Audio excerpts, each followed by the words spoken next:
All right, this is Vladimir. Today, I want to continue my work on the book Beyond Good and Evil. It's another studying stream. Before to start talking about the book, let me rehearse the first few paragraphs. So the first paragraph goes like this.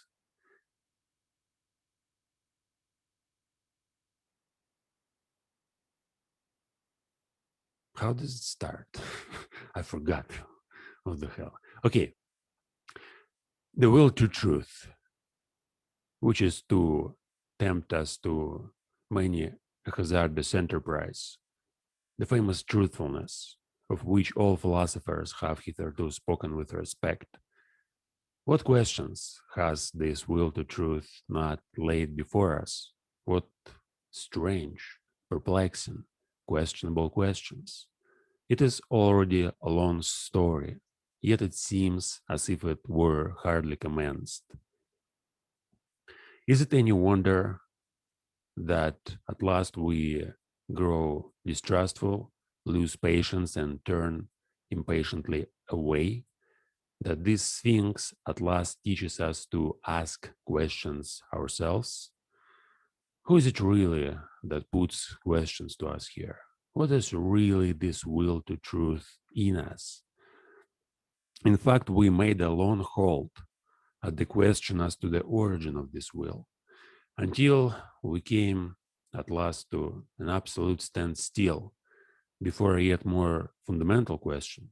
We inquired about the value of this will. Granted that we want the truth, why not rather untruth and uncertainty, even ignorance? The problem of the value of truth presented itself before us, or were it we who presented ourselves before the problem? Which of us is the Oedipus here? Which the Sphinx? It would be a rendezvous of questions and notes of interrogation. And could it be believed that it at last seems to us as if the problem had never been propounded before, that we were the first to discern it, get a sight of it, and risk raising it? For there's risk in raising it. Perhaps there's no greater risk. How could anything originate out of its opposite? For example, the will to truth out of the will to deception, or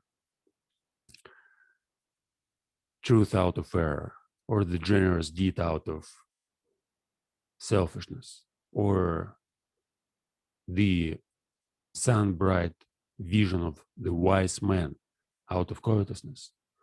Such genesis is impossible. Whoever dreams of it is a fool, nay, worse than a fool. Things of the highest value must have a different origin, an origin of their own. In this transitory, seductive, illusory, paltry world, they, in this turmoil of delusion and cupidity, they cannot have their source, but rather in the lap of being, in the intransitory, in the concealed God, in the thing in itself. There must be their source and nowhere else. This mode of reasoning discloses a typical prejudice by which metaphysicians of all times can be recognized. This mode of valuation is at the back of all their logical procedures.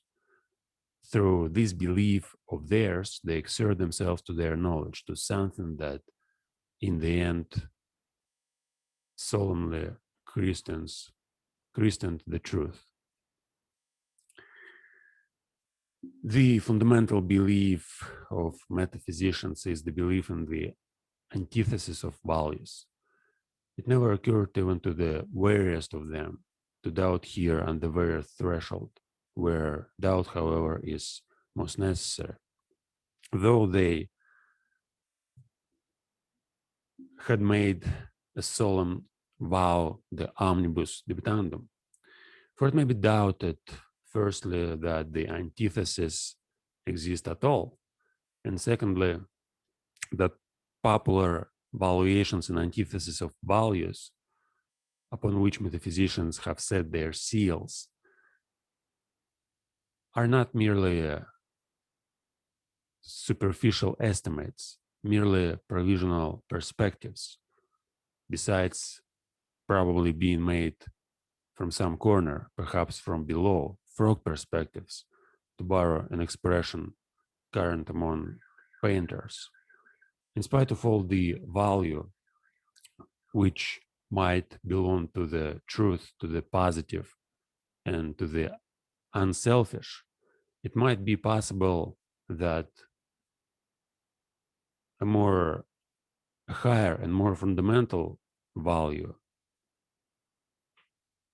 for life generally should be assigned to pretense, to the will to delusion, to selfishness and cupidity.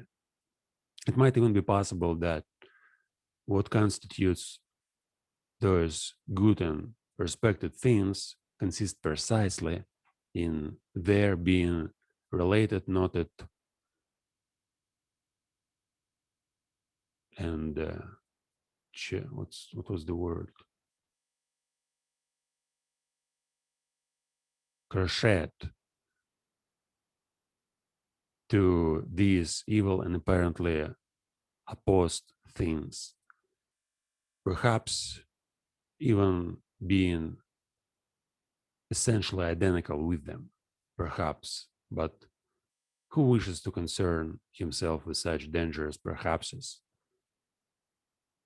For that investigation, one must await the advent of a new order of philosophers, such as will have other tastes and inclinations, the reverse of those prevalent hitherto. Philosophers of the dangerous, perhaps in any sense of the term. And to speak in all seriousness, I see such philosophers beginning to appear. Having kept a sharp eye on philosophers and having read between their lines for long enough, I now say to myself that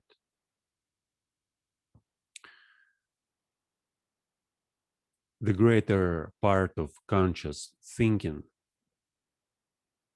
must be counted among the instinctive functions. And it is so even in the case of philosophical thinking.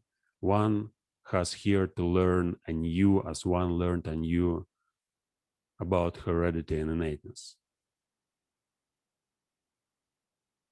As little as the act of birth comes into consideration in the whole process and procedure of heredity, just as little being conscious opposed to the instinctive in any decisive sense. The conscious thinking of a philosopher is secretly influenced by his instincts and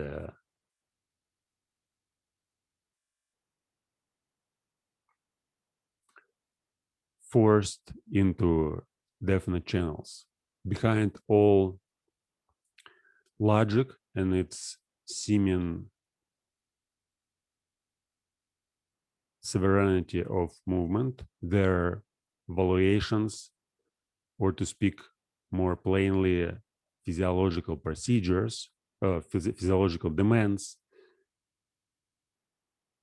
for the maintenance of a definite mode of life. For example, that the certain is worth more than the uncertain, that illusion is less valuable than truth. Such valuations, in spite of being, in spite of their regulatory importance for us, might notwithstanding be only superficial valuations. kinds of matière,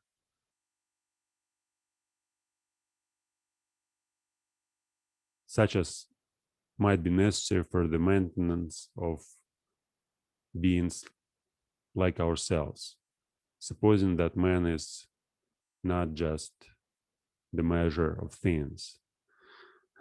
I've done it.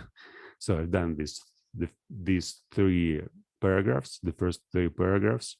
And my goal again, I'm gonna start each studying stream from recalling the first three paragraphs. Next time is going to be the first four paragraphs, and each time I'm going to proceed further and memorize more and more until I feel that I can say, I can repeat these paragraphs easily, and then I'll just stop repeating them. And probably I'll read the first chapter and memorize the entire chapter, then start a new chapter and will build my memory on the second chapter, and I will not repeat the first chapter, as I don't repeat now the preface. But from time to time, I'll read the entire book, and I'll just try to memorize the whole book. I mean, I'm not sure whether or not it's gonna be possible, since I understand how heavy it may be to keep in mind the book, which essentially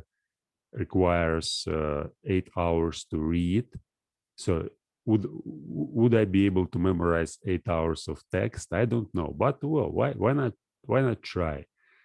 At least now it seems a nice exercise, and as you can see, I can already keep in memory the preface and the first three chapters, and what holds me back to memorize the entire book. I don't want to do it in one approach. It's only 20-30 minutes a week which I invest in this memorization. So I repeat it from time to time, probably once a day, but it takes 5 minutes to repeat this text, and it takes 20-30, sometimes a little bit more minutes to memorize one of the paragraphs. And I'm trying to memorize one paragraph a week, and if at the end of this year, or in a year, I can memorize 50 paragraphs, that's fine. So the book contains 300 paragraphs. Probably I'll be able to do it in 6 years, and as soon as it goes well, as soon as I don't have any difficulties, why not do that? Since I really like the book, and I see that whenever I memorize the paragraph, it opens new perspectives for me to, like, it gives me a profound understanding of the content. I read this book before many times, and each time when I reread it, I could find something new. So my question is is it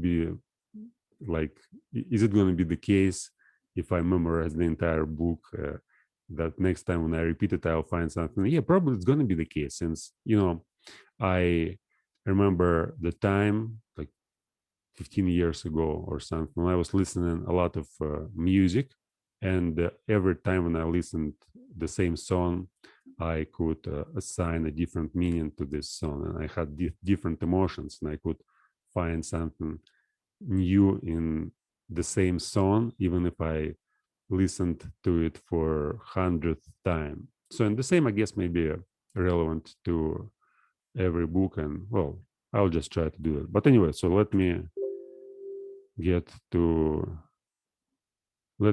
the book and read it slowly. So today it's the third paragraph. Yeah, I guess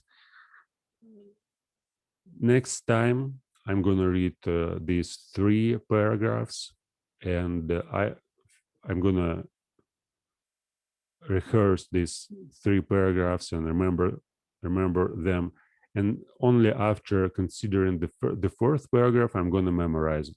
So before, my approach was like that. I memorized the paragraph, and then I recorded a studying stream.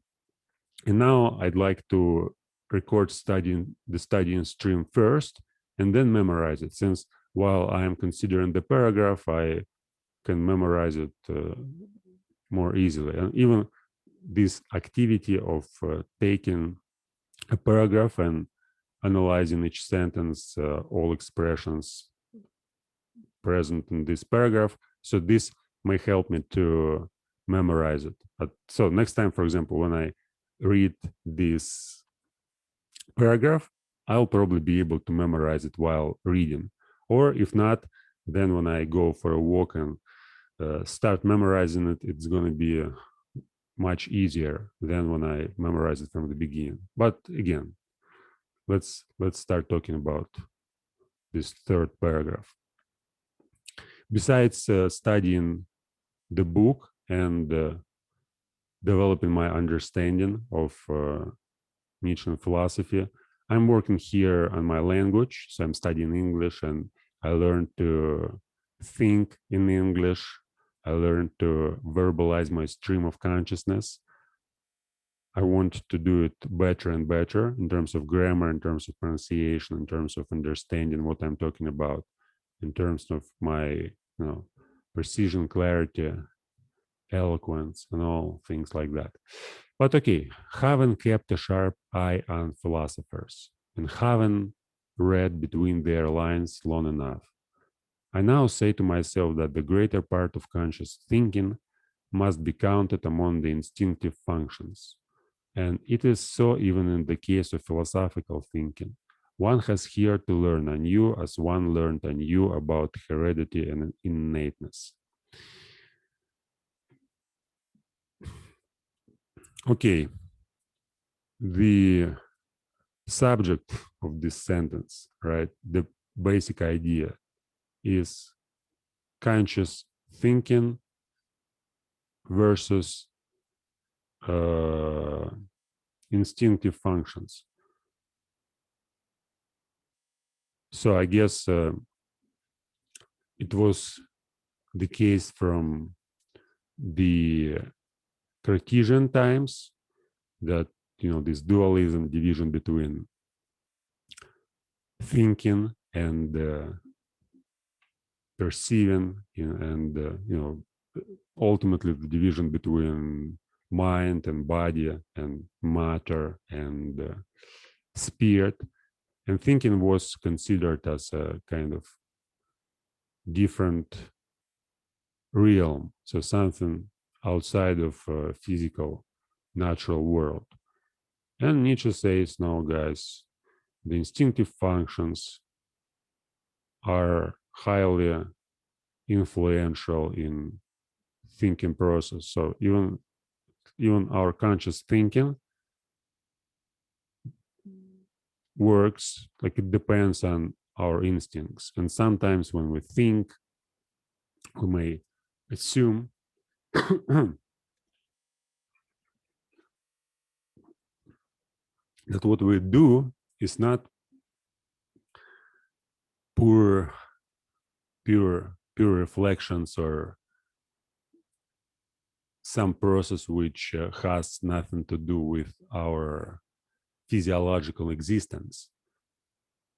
It always the case, or it seems to be the case that our thoughts are determined by our desires, our instincts, our wishes.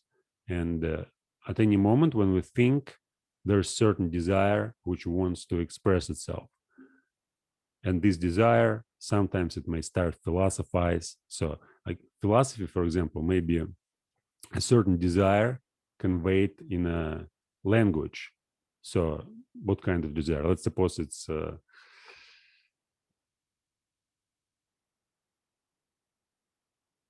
desire to know, the will to wisdom, the love of wisdom. Yeah, it may be a desire. Like why do we want to know something?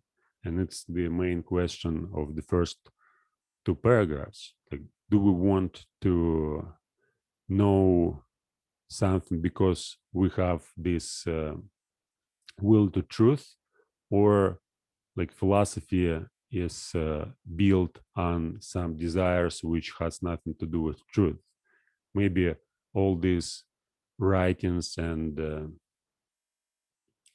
all these philosophical endeavors are another way to put our, sexual, like libido. Freud later came up with this idea of libido.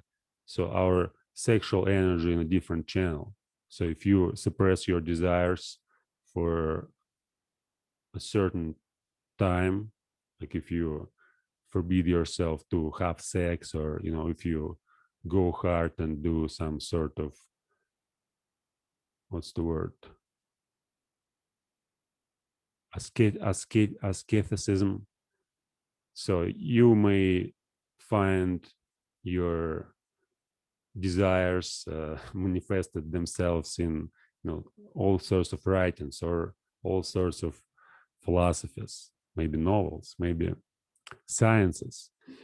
But anyway, so we are talking about the instinctive functions. So basically, an organism wants to preserve itself, and thinking is just a tool by which this preservation is accomplished, even though we may be not able to understand it. But essentially, behind all sorts of thoughts, there's a certain desire, certain intention, an instinct, which may be directed towards a particular goal.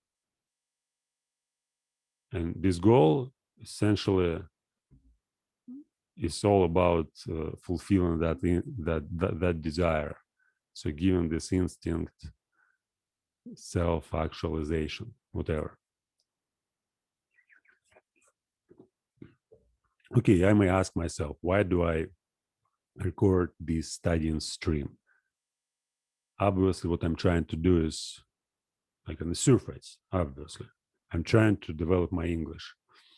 I'm trying to develop my language. I want to write philosophical works. I want to essentially continue the mode of life which I had before I shifted to English. So I want to do poetry.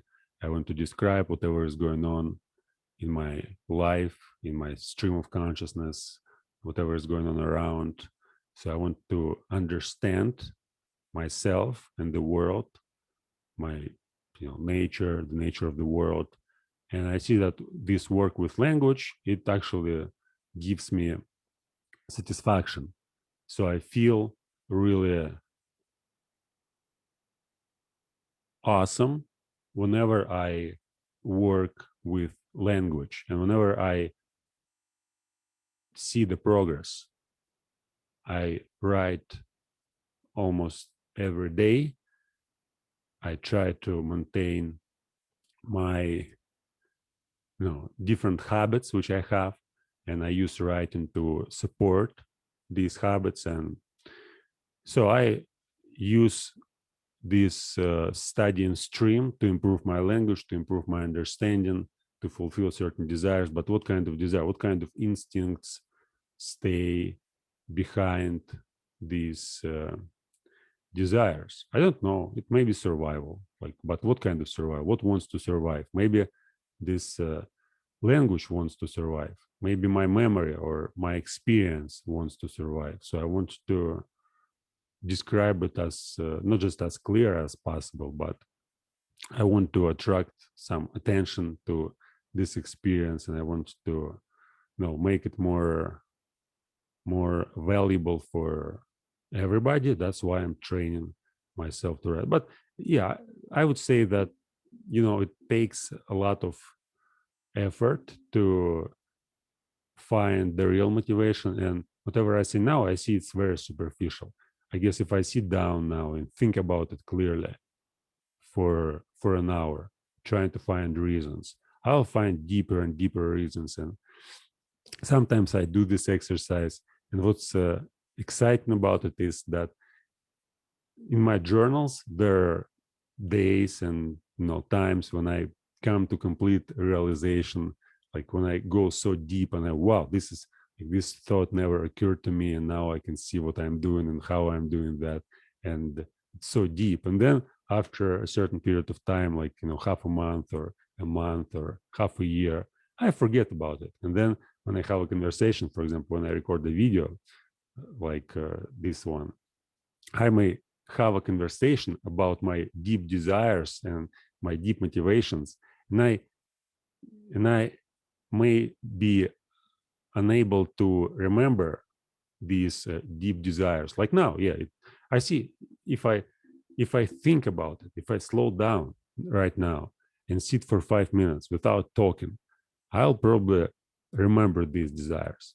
But now it seems almost impossible. And I know that when I read my journals later, I'll discover the same motivations, and it'll basically remind me what I was doing, why I was doing that, even though right now I can't remember. But anyway, so the idea, like, there's conscious thinking. Conscious thinking is not just, building castles in the air. There's always some reason, some instinct which controls this thinking. And when I was memorizing this paragraph, I was thinking a lot about my motivations, my different desires.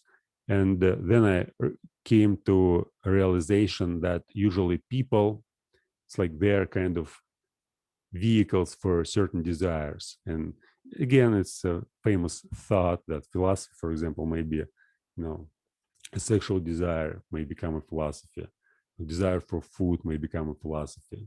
May manifest itself in a particular individual, suppress all other desires, and make this individual to, write books and philosophies where this desire is going to be expressed. And maybe related to everything. Like, some people, for example, prefer to do a particular type of activity, and they may be not aware why they do that, but what they actually do, it's like this activity itself, it's quite obvious when you look at these people from outside. And sometimes, again, when people develop their languages, and I guess language is essential here in terms of understanding how a certain activity or desire develops. But there are so many activities which, so many desires which doesn't have this opportunity to develop themselves because they simply don't have an access to some, personalities. I mean, there's some stupid desires, and it's very hard to find an individual who will write seriously great books about, let's say, food, right? So we talk about food. We don't find people who write philosophy about food, philosophical books, and try to argue that eating is the best activity which may be performed here on Earth. There are lots of people who write about, various various foods, but it seems to me that there's no any philosopher who dedicated his entire life to describe the process of eating and claim that this is the digestion is the most important thing in our life, and all we need to do is just eat tasty food and digest it, and don't care about anything else. Whereas there are lots of philosophies and certain philosophical works written about let's say ideas. So we may take an idea of love, and you may see there are lots of philosophers who build extraordinarily complex systems around just this one idea. So they take the concept of love and say, okay, let's suppose that all life is about love, and then they write books and they dedicate their lives to developing these concepts. So writing books, novels, some stories, probably philosophizing, trying to place love in the center of the universe and say that everything is revolving around love, and as soon as you understand love, you understand everything. Other people say, no, it's not love, it's hate. And they develop like some opposite views. And we may take each concept like freedom. Now it seems that in our modern world in the beginning of 21st century, this is one of the most popularized concept, freedom. And we're trying to build our, like, not we, but wait, maybe we are, since I also probably influenced by this idea. But if you read some philosophers, you will always find these questions related to the problem of free will and determinism.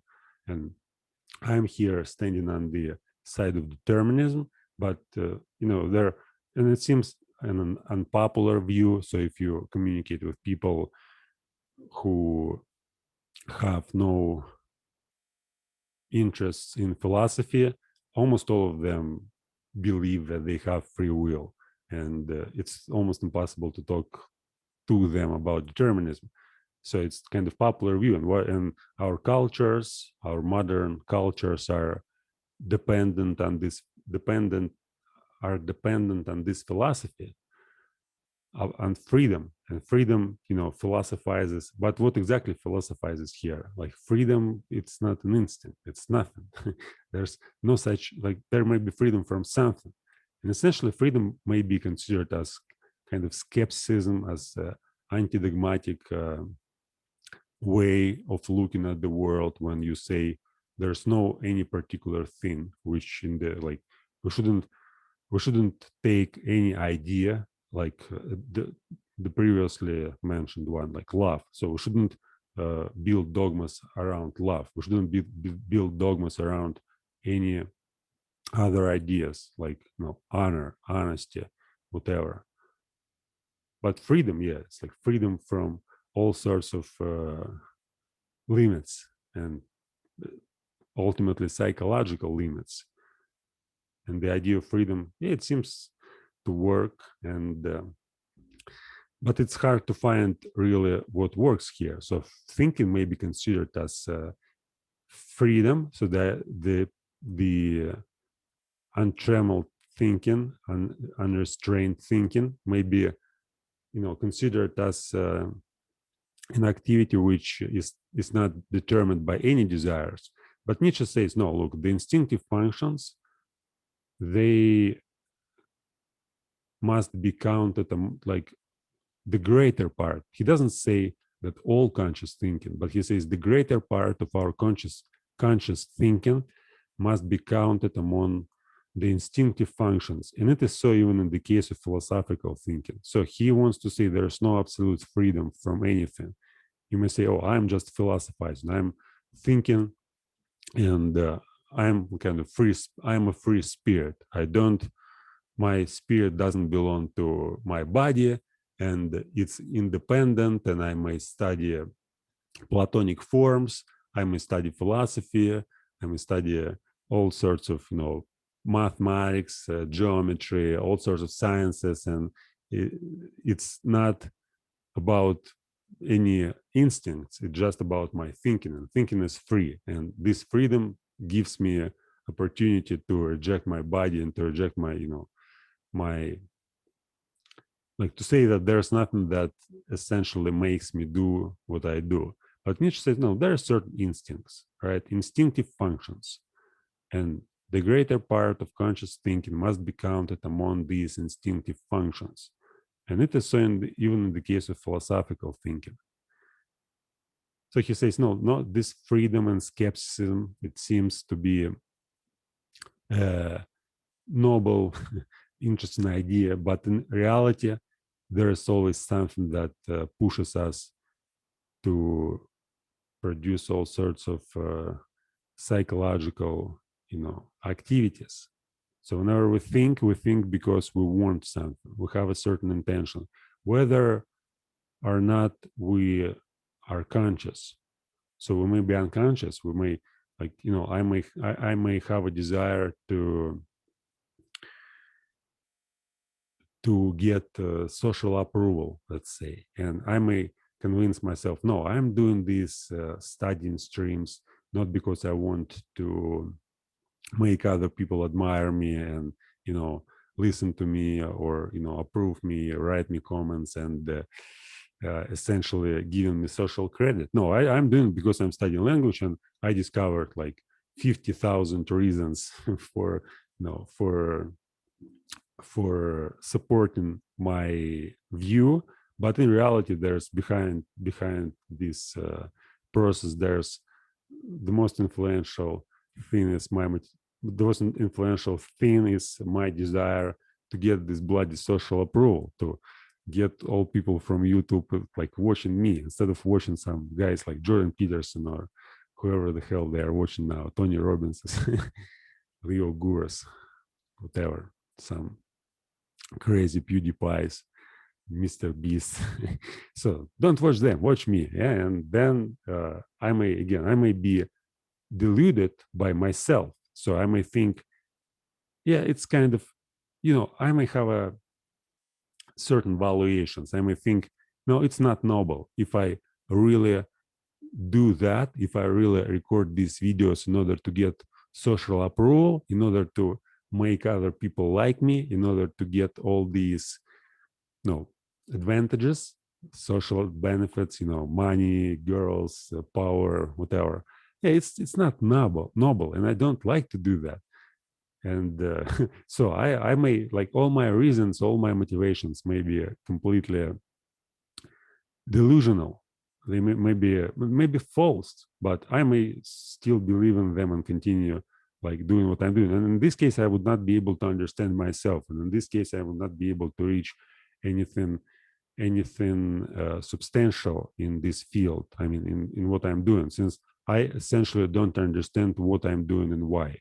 So if there's really this instinct, which is, let's say, self-preservation, and by self I mean not this biological organism, but this psychological organism. So I've already, recorded lots of stuff and wrote lots of books, and for me, was what may be considered as self is essentially my language, and not just English language, but obviously Russian language, which I dedicated to like 10 years to study it and write poetry and philosophy in this language.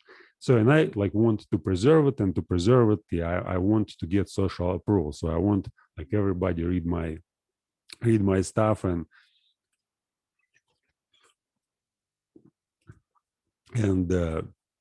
recognize me as a philosopher. But in the same time, I deny all of this. So I say, no, it's not the real case. What's the real case is I study language, I study philosophy. I'm a philosopher not because I, wrote some stuff or, produced some kind of intellectual property. No, I'm a philosopher because I'm studying. And this is what I really want to do. I don't want to get all sorts of, stuff from people. I want to continue my studying, and I see that this studying, it always leads me forward. I really enjoy the process, and I don't want to be bounded by people. So I'm fully aware that if this bloody recognition comes, there's no way to continue serious studying. I will go to some conferences and communicate with people all the time, respond to their stupid emails, and I'm aware that this is the most dangerous thing. And I was aware of that in the beginning of my, philosophical career. So in 2011, I already wrote poems, and in these poems there were such, thoughts which express this idea. So instead of looking for, money, girls, fame, like I have to look for, and then I was talking about truth, but it wasn't truth. I was talking mostly about something else. I didn't have a clear vision, but I knew that I have to protect myself from all sorts of all sorts of influences from outside. And the protection was basically doing something and focusing on this activity, like doing philosophy, thinking, writing, studying my personal experience, and not allowing people to distract me from this activity, not allowing external circumstances, not allowing the environment to hold me back from studying. And I'm aware, like I asked myself this question so many times, like, is it really true? Do I study philosophy, and do I record all these, studying streams? Do I publish all my journals on the internet because I want to get social approval and make people recognize my genius, or it is because I really want to get rid of all social interactions and just continue studying? Since on one side, yeah, it creates some misunderstanding. I think it's both. There's some competition between these desires, and whenever one of them wins, I find myself, doing certain things. So when I'm influenced by when I want to get recognition, I slow down, start make videos, special videos, like stupid videos, which I made the last year, when I'm trying to really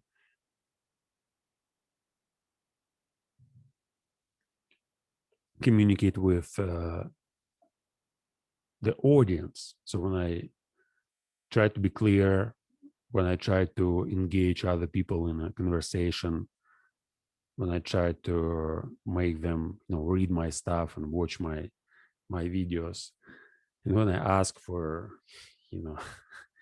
some kind of support, like push the like button, write a comment, share this video with your friends, all this nonsense. And at other times when I say it's completely useless. So what I'm doing here, I'm doing it all for myself, not for anybody else. But anyway, let's get back. So the instinctive function. I'm here and I'm just trying to analyze my personal experience and figure out whether I really understand what I'm doing or not. And like what the source of my conscious thinking, what the ultimate reason why I'm sitting here and recording these studying streams. Why do I not play video games instead? So I could, sit at the computer and play the video games for the rest of my life. And I have extraordinary positive experience when I do that on a physiological level. I would say that whenever I play video games, I feel extremely powerful and great, since most of the time I win, and it takes just a few weeks to get, sometimes longer than a few weeks, sometimes it takes a month, but essentially it doesn't take a lot of time to get at the top. So whenever I play it like Heroes or Dota, Warcraft, Starcraft, whatever, it takes just a month, and after a month of playing, I get to the top and I play with the greatest players, and it always exciting and I feel great. And then when I think about all these studies, I ask myself, why the hell do I do these things which obviously bring me all sorts of like emotions which aren't necessarily as good as those which I have while playing video games? And the answer is simple. So I get crazy when I play video games. I get crazy so fast. I forget about everything. I stop writing. I stop analyzing my life. I stop doing physical exercises. Essentially, what I do, I just play from morning to evening, each day, 16 hours. So in this, yeah, it's another motivation for study, like what I'm doing now, this learning how to think. It's basically developing my conscious and developing some psychological mechanism which may take over my passions for video games and other passions as well. That's why I'm so strong here. Like that's why it's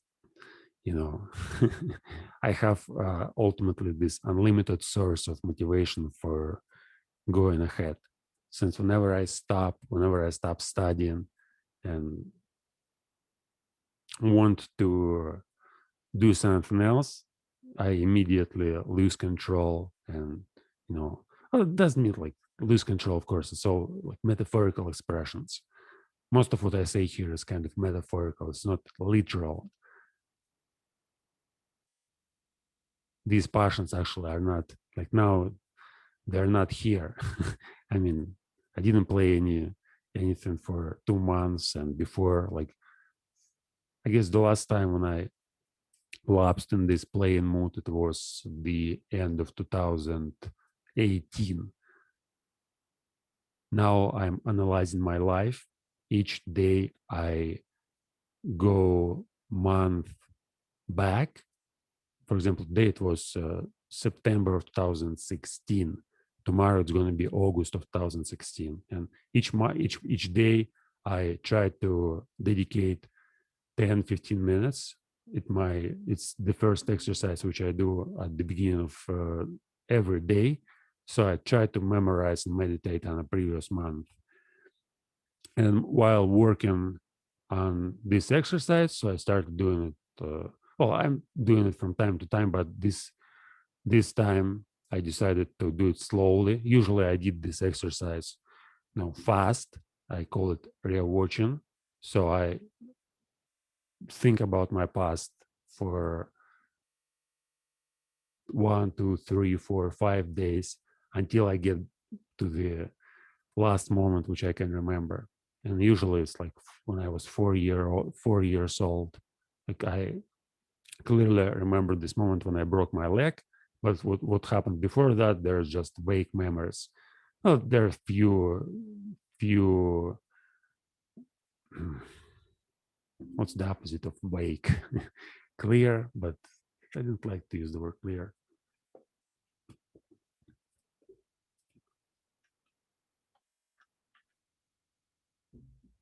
Okay, there are a few colorful memories. When I was 2 years old, I remember I was in Sochi, and there was a moment when I was lost. I remember this moment. But anyway, so the idea is that I go back in my memories, and while doing that, I try to reconstruct my experience. And previously, I did it at once. So I tried, if let's say I would start today, I just try to go as deep as I can. Tomorrow, I start from the point where I stopped the previous day, and essentially I'll do it in a few days. But now I'm trying to do it slowly. So I use this exercise, 10, 15 minutes of meditation, trying to remember what happened in just 1 month and one day, 1 month. And now I got like 4, 5, like 5.5 years back. Not half, like 5 years back, essentially. It's 2016, September, now it's June. So tomorrow, tomorrow, day after tomorrow is going to be 5 years back. And it took me how many? 12. It took me just a few months. And now, while I was doing this exercise, I realized that, the last time when I lapsed to this behavior, video games, it was the December of 2018. So after that, all sorts of lapses. Well, first of all, I didn't play seriously for longer than few days, like 3, 4 days. I could lapse in 2019. There was one moment at the beginning of the year. No, it wasn't at the beginning of the year. It was in spring. But I was playing chess mostly, not video games. It's another type of video games. But anyway, so I was playing chess and studying chess, and I could play for a week or for a couple of weeks. But it was never as addictive as playing Warcraft, let's say. And as I said, like I do this studyings, and I try to develop my conscious. I try to develop my language to hold my passions, to be able to control myself, to be able to do something meaningful. And I understand that this is even more fascinating. I mean, working with language, it's much more interesting than playing video games. It's also kind of play, a kind of game. So what I'm doing now is just, each studying stream is just a game. So I see how far I can go on this studying stream. Whatever I'm going to say is always new, and I know that each studying stream gives me a more opportunities for like future studying streams. Whenever I understand something, I can build upon this understanding something else. So it's always grows, and I really enjoy it. I really enjoy what I'm doing, and I see how my language evolves. So now my language is way better than it was a year ago. I can not just memorize things easily, but I can keep in mind so many stuff, and I may express myself way clearer than it was before.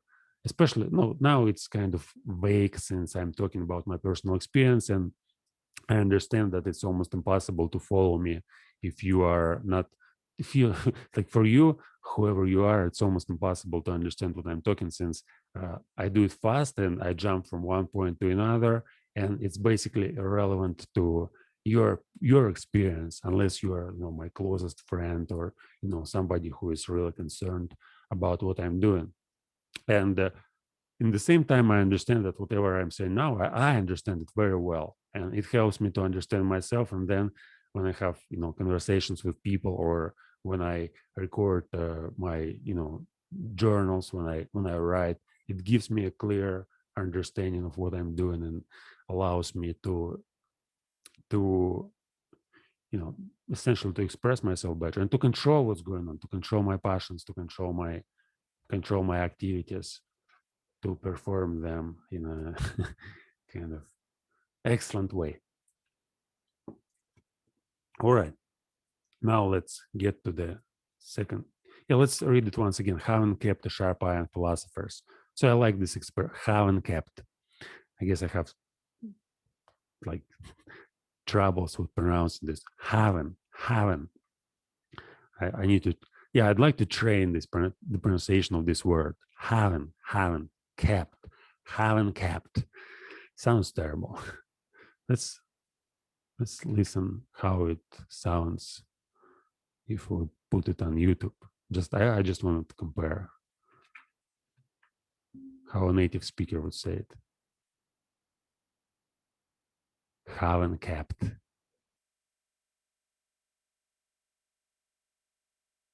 Significant underutilization of labor, having actually pushed GDP projections. Hey, where's haven't kept?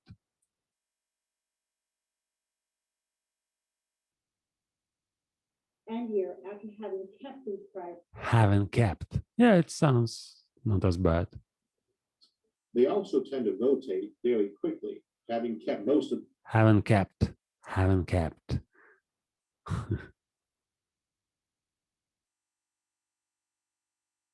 No, I'm guilty of having kept my textbook. Haven't kept. Yeah, I guess I'm trying to exaggerate here. So whenever I say haven't kept, it sounds weird, but after repeating it for many times, I guess it's gonna be natural. So next time I'll say haven't kept without stressing it, and it's gonna sound better. But anyway, so I'd like to train the pronunciation of this phrase: haven't kept, haven't read.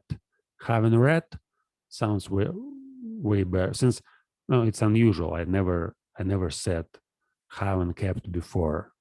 I mean, I never used this expression. Haven't kept a sharp eye on philosophers.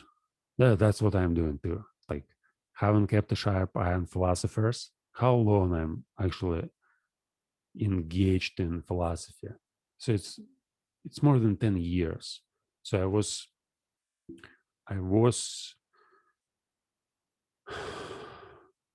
I started studying philosophy seriously from 2011, exactly like 10 years ago, after I read Hegel. And I studied it unconsciously before, after I read Castaneda and Aristotle and Saltykov-Shchedrin. But my serious studying began from Hegel. I remember it was the autumn of 2011.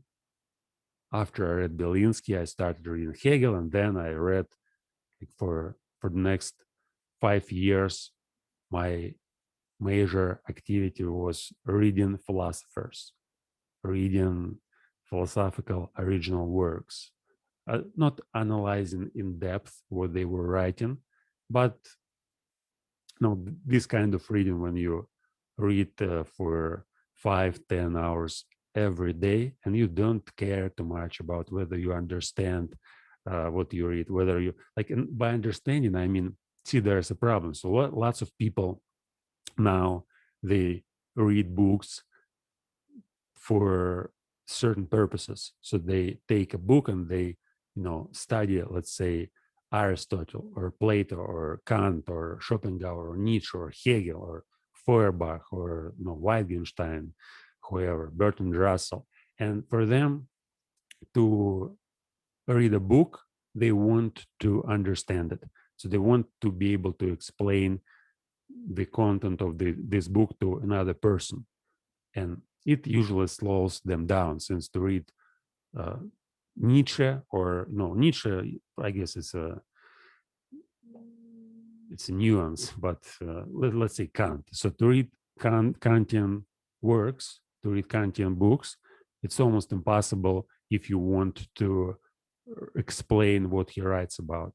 So to read the Critique of Pure Reason is going to take a couple of years, and usually people are not, uh, you know, ready to dedicate such amount of time to just one book. And in my case, I did it as with studying languages. So I didn't care about understanding. I didn't care about explaining the content of these books to other people. I didn't care about other people. I cared about reading. And I wanted to understand what was going on in a kind of broad sense.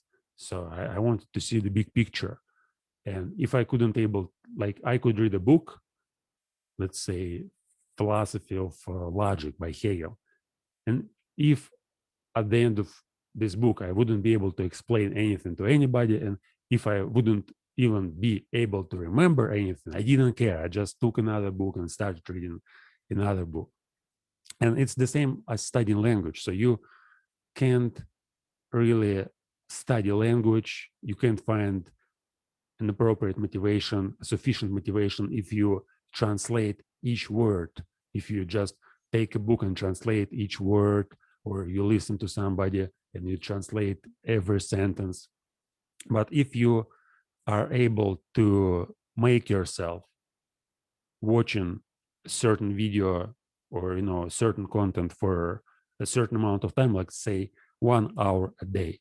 So if right now you want to study Chinese and you know nothing about Chinese, but you want to study it, one of the best ways would be just watching Chinese YouTube videos dedicated to special topics which you really understand and which you want to understand. Let's suppose you are a philosopher, you want to understand Chinese philosophy, you go study the names of Chinese philosophers, put these names on YouTube or on Chinese YouTube, and you watch videos by these philosophers, or you watch some Chinese versions of TED Talks, or you watch some Chinese versions of, Chinese institutes, Chinese math, Chinese, whatever, linguistic, psychology, philosophy, and you listen. Like by watching, I mean listening to to a speaker. So you listen to these speakers, even if you don't understand. That's the idea, for at least an hour, but essentially for 5 hours. So if you're able to listen for 5 hours, well, there's two options. Obviously, one is you get crazy in a few weeks or a month or half a year, and another, you learn the language, since you won't be able to sit and listen for 5 hours if you will not understand anything. Your brain will get crazy, or it'll say, oh, come on, I'm going to understand. Then if you listen for an hour, your life is going to be transformed in a way that everything you do because you want to understand what you are listening to. And I had a similar approach at studying English. So there was a moment like 2016 when I started coming to the English speaking club, and I couldn't understand what people were talking about there, even though I was already studying English for a couple of years. I did lots of translations. I translated TED Talks and crash courses, Vsauce.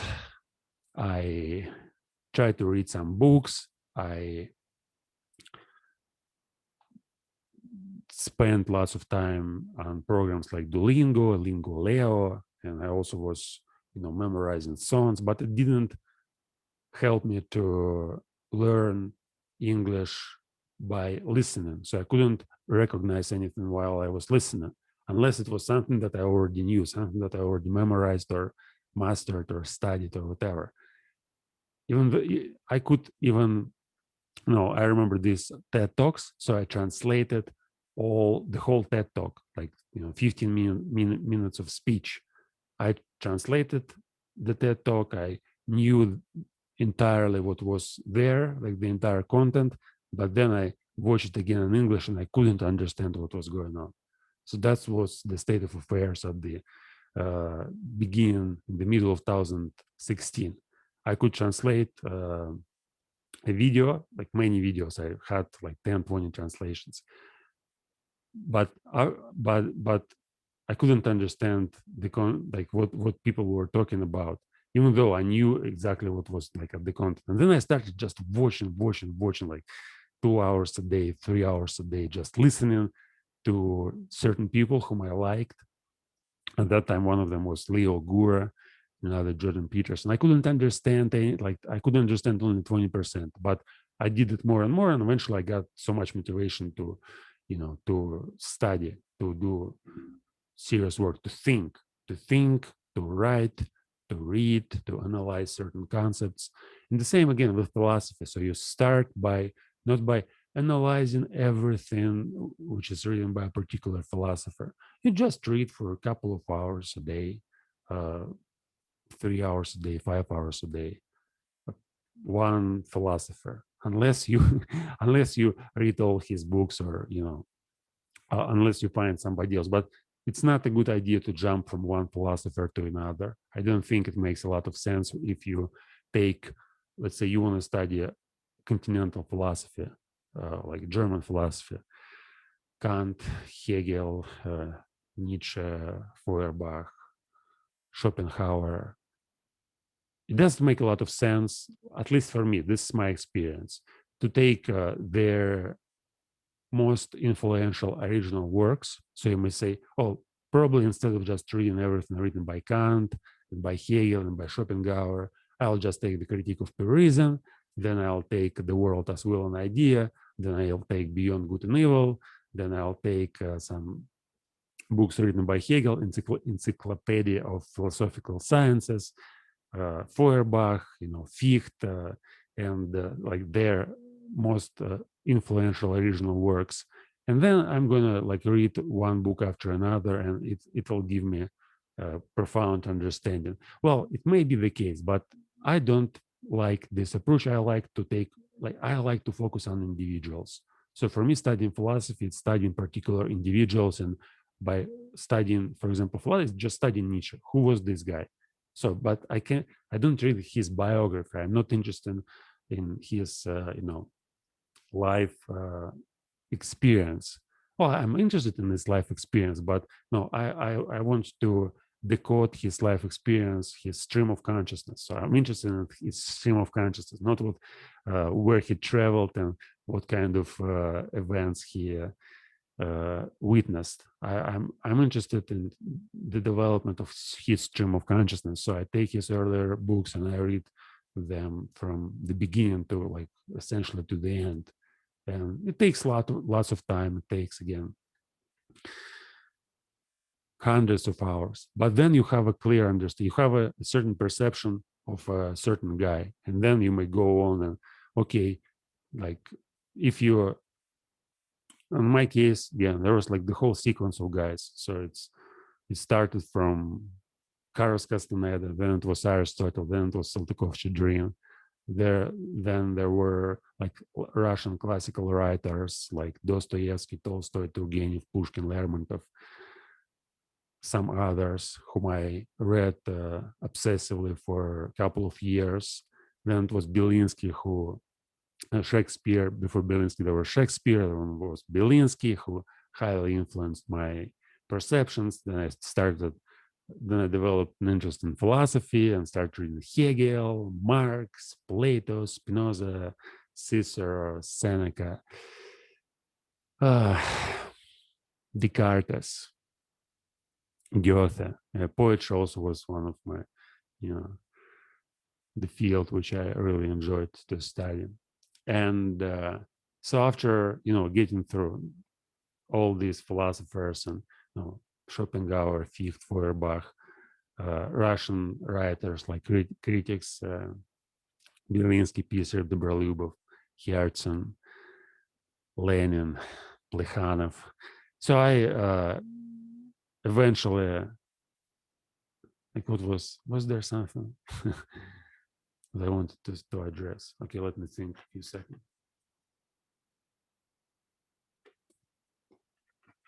Yeah, I eventually came to the conclusion that all studying, so it's studying of a particular person, and it's not just studying a person, it's studying a particular language.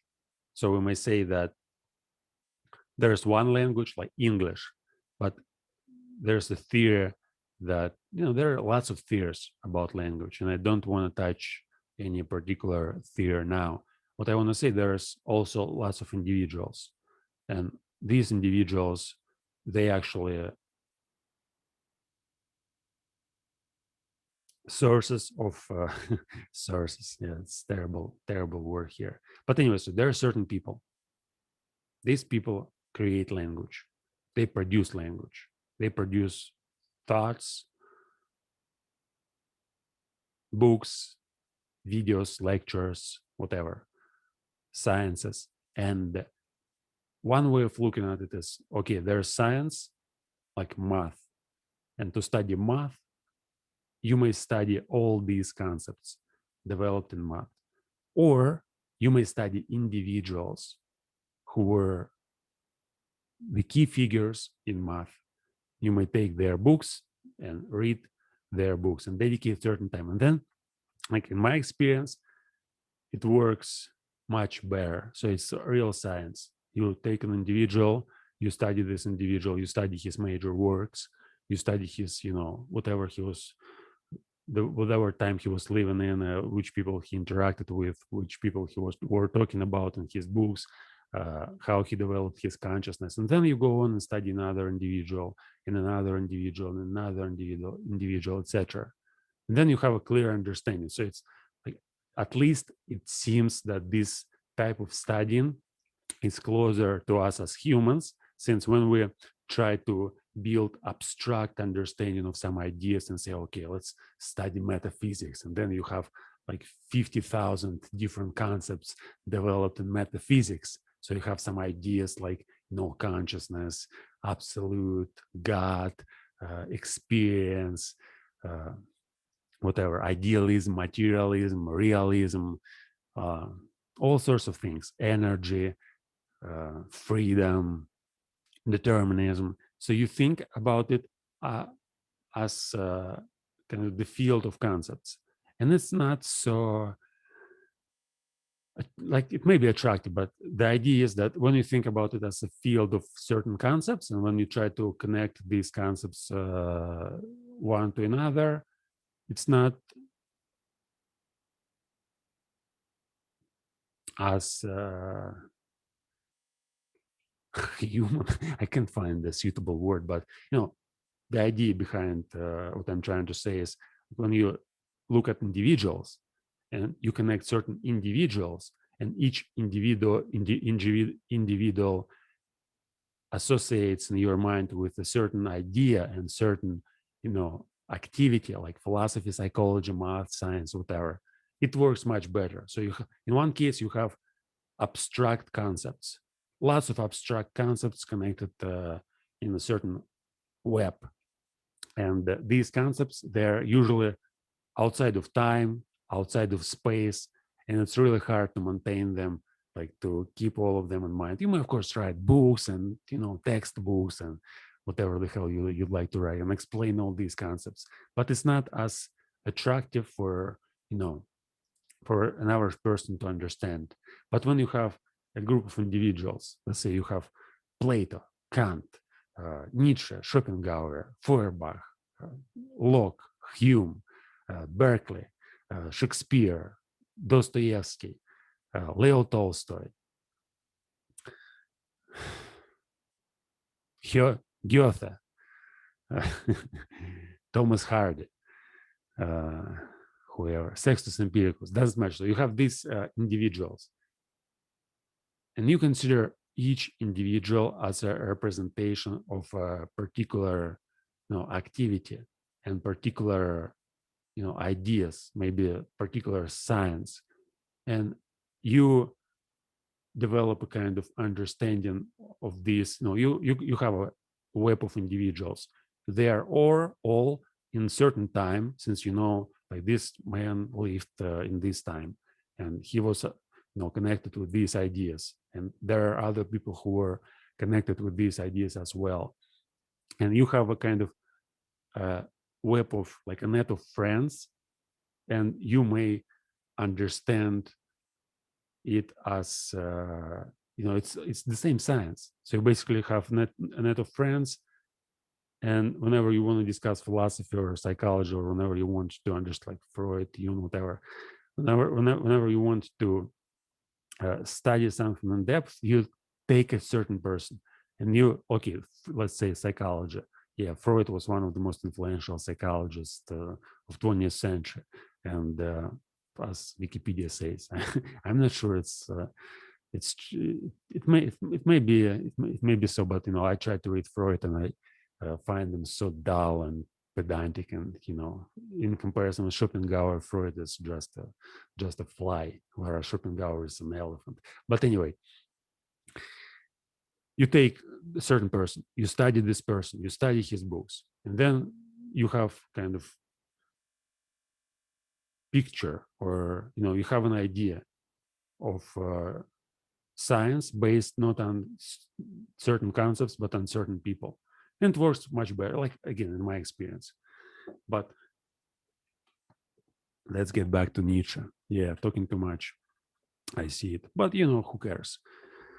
Haven't kept a sharp eye on philosophers and haven't read between their lines long enough.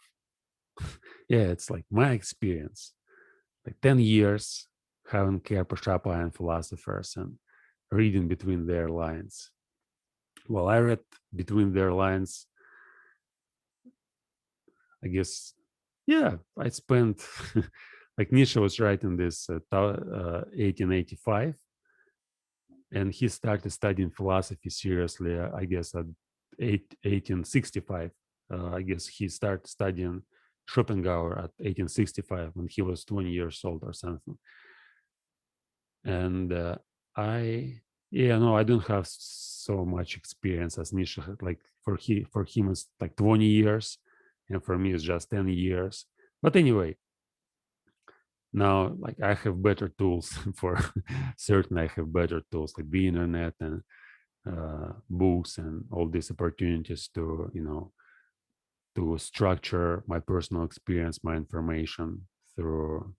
I have an access instantly. So whenever I want to get back in my memory and let's say wrap my head around certain philosophy or certain personality whom I studied before, I just may go, like, open a file on my computer, type, let's say, Kant, and there a period like half a year which I was studying Kant, and I can read at once all this period and remember everything what was going on. And since I made lots of notes and even wrote my personal accounts on Kant, so I was reading his critique of pure reason slowly and analyzing it. So whenever, if I want to refresh my memory related to Kant, I can, like, get access to it in a few seconds. Whereas in Nietzsche case, even if he maintained his journals and put all his knowledge and all his philosophy in certain books, it's still for him to get through all these books. So now, if he wants to find certain, let's say, something related to, like, consciousness, let's say this one word, consciousness, and he wrote about consciousness, let's suppose in Human All to Human, something he wrote about consciousness in other books, like, Zarathustra and unseasoned meditations and others. Anyway, so he will just go slowly and read all these books, whereas I have the internet and I can just get a file, type the word consciousness, and immediately I may get all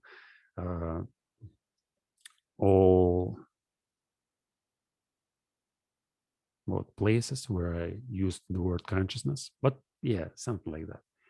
Anyway, so I have better tools, and I'm trying to compare myself with Nietzsche, but yeah, like what he describes here, it's like this first sentence. It's basically it's something about myself. That's why uh, that's why it's so appealing. Like this book is so appealing to me, since what he talks about is just my experience. He talks about me, what I was doing for many years, and that's why it's so easy to understand and remember. So I now say to myself that the greater part of conscious thinking must be counted among the instinctive functions.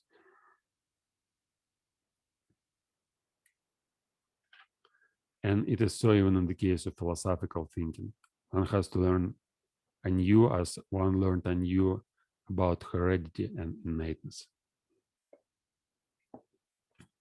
So I guess thinking here and later is going to be compared to the act of birth. So just as little as the act of birth comes into consideration in the whole process and procedure of heredity, just as little is being conscious opposed to the instinctive in any decisive sense.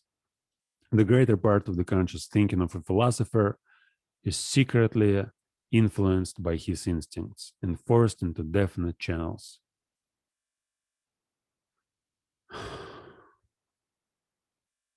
I'm not sure that I understand exactly what is meant by heredity and innateness, especially here emphasizes this word here, innateness.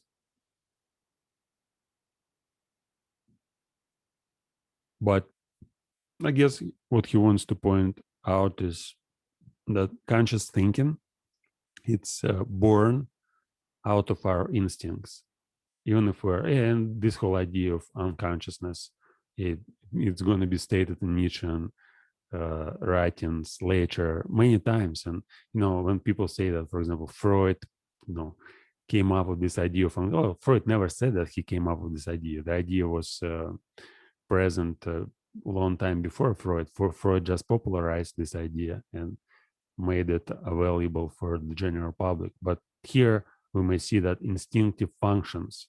So this one paragraph proves that this idea of libido and unconscious, it's already present in this paragraph. That there's instinctive functions and it's unconsciousness, and there's conscious thinking. So Nietzsche just uses a different word, different phrase for unconsciousness. It's instinctive functions, and he says that this unconsciousness, is secretly where is secretly in like this unconsciousness secretly influence the greater part of conscious thinking. And yeah, like instincts basically control our thoughts.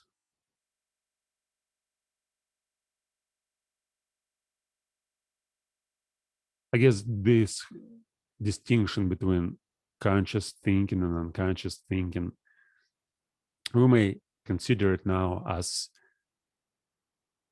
and I had this idea, I don't know when I had this idea the first time, well, I guess quite recently, maybe a year ago, maybe a few years ago.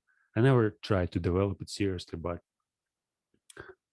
I guess the first time I fully realized this idea was when I read Pessoa, and there's the Book of Disquiet, and there's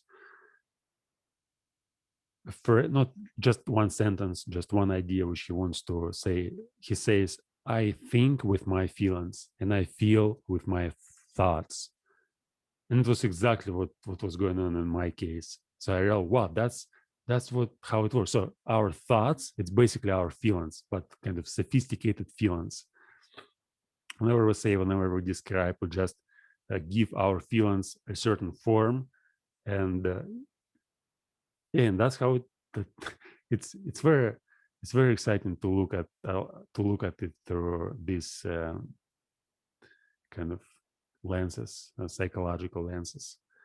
Like thoughts, just our feelings, our emotions expressed in a sophisticated form, like language. So basically, language is a product of our feelings and emotions. And it makes a lot of sense when you think about controlling your feelings. So by controlling, of course, everybody wants, like not everybody, but usually we want to get positive emotions and to get more positive emotions than negative. And this exercise, for example, talking to myself, which I do for like many years, started from 2013 and recording lots of videos.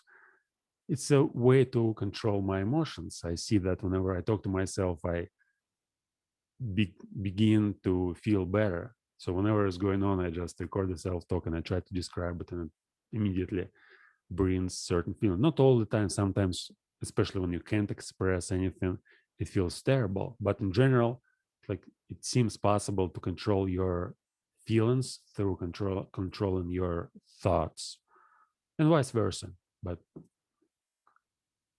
I guess you can say here with 100% certainty what controls what, but it seems that it's possible again. It seems that it's possible to control your feelings, to make yourself, let's say, excited or afraid or amused or no, all sorts of feelings. It's possible to find a way how to evoke these feelings just through talking to yourself. Let's say I want to feel sad right now. I may just read some poems, which no, recite some poems which I can remember. I may read something from the internet, but it's not like I'm talking about talking now, not about reading or watching some sad movies. Obviously, you may change your mood through exposing yourself to certain information. If you want to feel sad, just go on and watch some tragedy or read some sad story. It may help you to feel. It doesn't mean that it necessarily will make you feel sad, but it definitely may help. But if you want to feel sad, and I don't know who wants to feel sad, but let's suppose that you want to feel sad, or you want to feel uh, grateful for something. These psychological exercises, people say, just think about one thing, what you are grateful for, whatever it is, and write it down and do it every day, and say thanks to God each day, and it's gonna make you feel really grateful. Now, I'm not talking about this right now. I'm talking about real change of your emotions through self-talk. But I'm not saying that I really you if you want to feel like grateful or whatever, you just have a certain discussion and talk about certain thing, and it makes you feel grateful. It may be not the case, but it's certainly the case that if you want to divide these various emotions in just two broad categories, like positive and negative, and you want to have some positive emotions, there's a way to use self-talk to get there. So on average, you may have a whole mixture of positive emotions just by doing self-talk. And essentially, if you think deeply enough, if you understand that there's a certain purpose for this talk. So whenever you want to talk to yourself, there's a certain purpose behind this.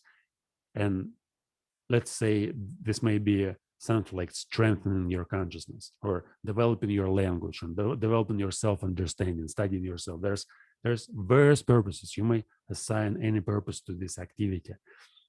But then when you have this purpose, and especially if this purpose is unattainable, so becoming perfect in language, it's unattainable. You never is going to be perfect. There's always something you can work on.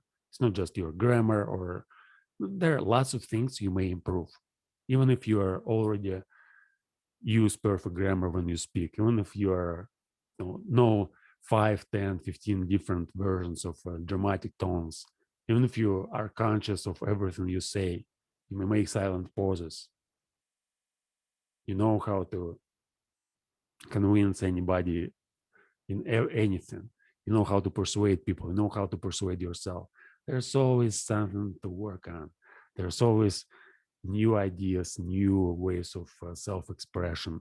And it's impossible to achieve the perfection here.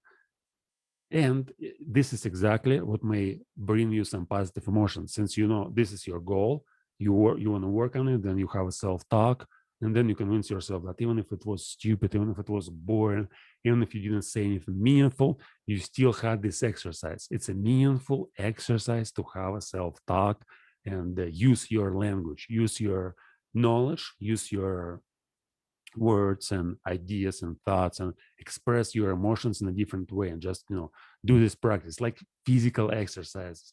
So no matter what's going on, if you perform a set of exercises, physical exercises, especially those like Tsegun, for example. I practiced Tsegun for 8 years, and whenever I do that, I feel awesome, even if I may not feel awesome during this accomplishment of these exercises. Sometimes it may be hard, especially when I try to commit myself to do these exercises like 3, 4, 5 times a day for a certain amount of certain number of days. I may feel exhausted, but yet after accomplishing these exercises, it always feels, yeah, I've done something great.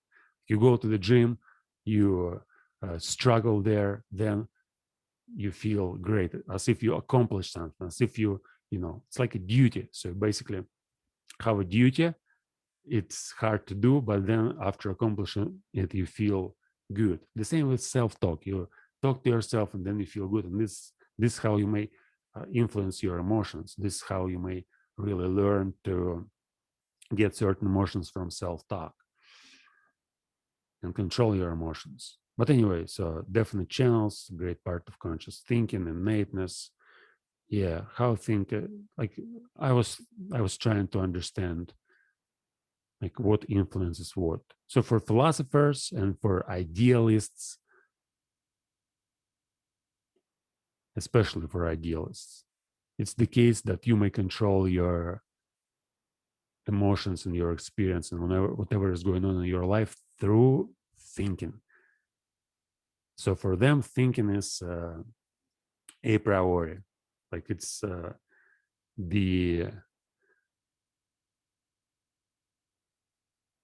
it's a kind of mechanism which may basically transform reality. So if you sit and think, you may change everything in your life just by thinking. And there are many philosophers like that, like Plato, for example, or no, Descartes. So he says thinking and all sorts of laws of attractions, which are so popular nowadays. You can go on the internet, check out law of attraction, and see how people say just think positively and everything is going to be great. There's some truth in it, but it's not as superficial as it's presented in the movies like law of attraction. But anyway, so the idea is thinking itself transforms everything. Where does thinking comes from? It comes from instinctive functions. According to like Nietzsche, he tries to think, and in his time, everybody was so influenced by Christianity. So Christianity and religious and philosophy, they were mostly idealistic. So life wasn't something as it is right now. And all this development of modern sciences, it just was at its beginning. There was no theory of relativity yet. And yeah, for like this way of looking at what's going on, it's kind of, at that time it was very unusual. Now it's not unusual, but that time, yeah.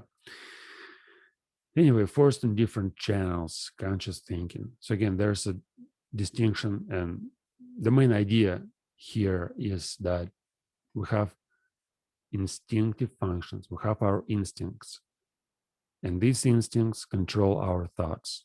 And even if we have some thoughts which may be directed directed towards controlling these instincts, it's still our instincts which produce certain thoughts which want to control our which essentially developed to control our instincts. It's just different instincts. So that's what Nietzsche wants to say. There's no, like, you may say, oh, there's, let's say, a soul and body, and you understand that soul is something divine, something, okay, divine is a good word, and body is something earthly, something, dirt and mixture of mud and psalm. So then you think about soul as a control mechanism. You want to say, my soul is free, and it may control my body. It may control everything, and it may make me a better person. I may make better decisions. So I may behave in a moral way and treat people with generosity and all sorts of kindness, whatever. And you say, no, it's also like you have an instinct. You don't understand. You think there's a pure soul, pure spirit, which is not tied to your body, but it's a lie. It's for Nietzsche again. I don't know. Maybe it's not a lie. Who knows? Maybe the case. I'm not sure, but I'm trying to understand what's going on. So he says, no, it's just an illusion. So what's really going on is just another instinct which you don't understand. It may be your sexual desire. It may be your desire for social approval. It may be your desire for, for anything. Who knows what it is? Like, study yourself. Try to really understand what's going on. And you'll figure out that your thoughts, they're always dependent on something else. It's not just pure free thinking. There's no free thinking. There's no, like, in Schopenhauer and division on world as will and idea, and the basic, the main goal, the quest for an intelligent being is to get rid of your will and live in a world of platonic ideas and be not dependent on all these stupid desires. Nietzsche says, no, it's all wrong. There's everything is determined by your instincts, by your desires. And your desire to get rid of other desires is just desire of another, just different form of desire. It's nothing unusual. Yeah, all right. Let's go on. I'm actually about to finish this studying stream. I see that there's some kind of psychological pressure starts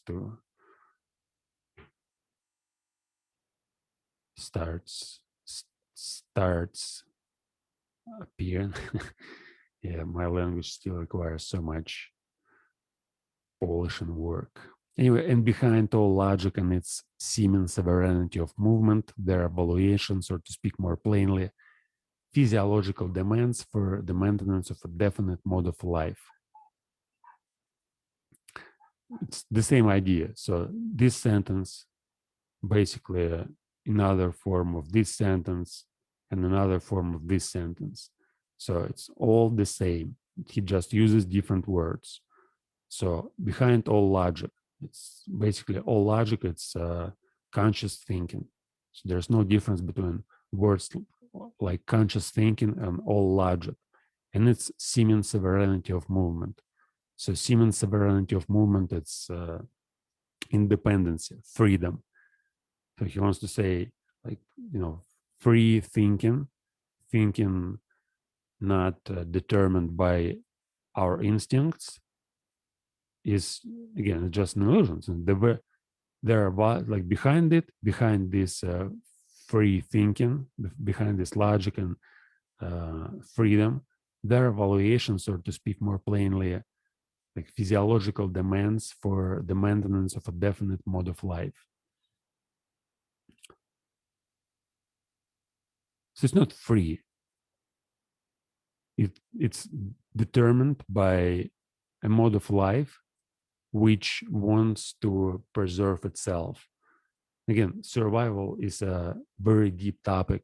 When we talk about survival, people usually are confused by thinking that survival means like survival of this body.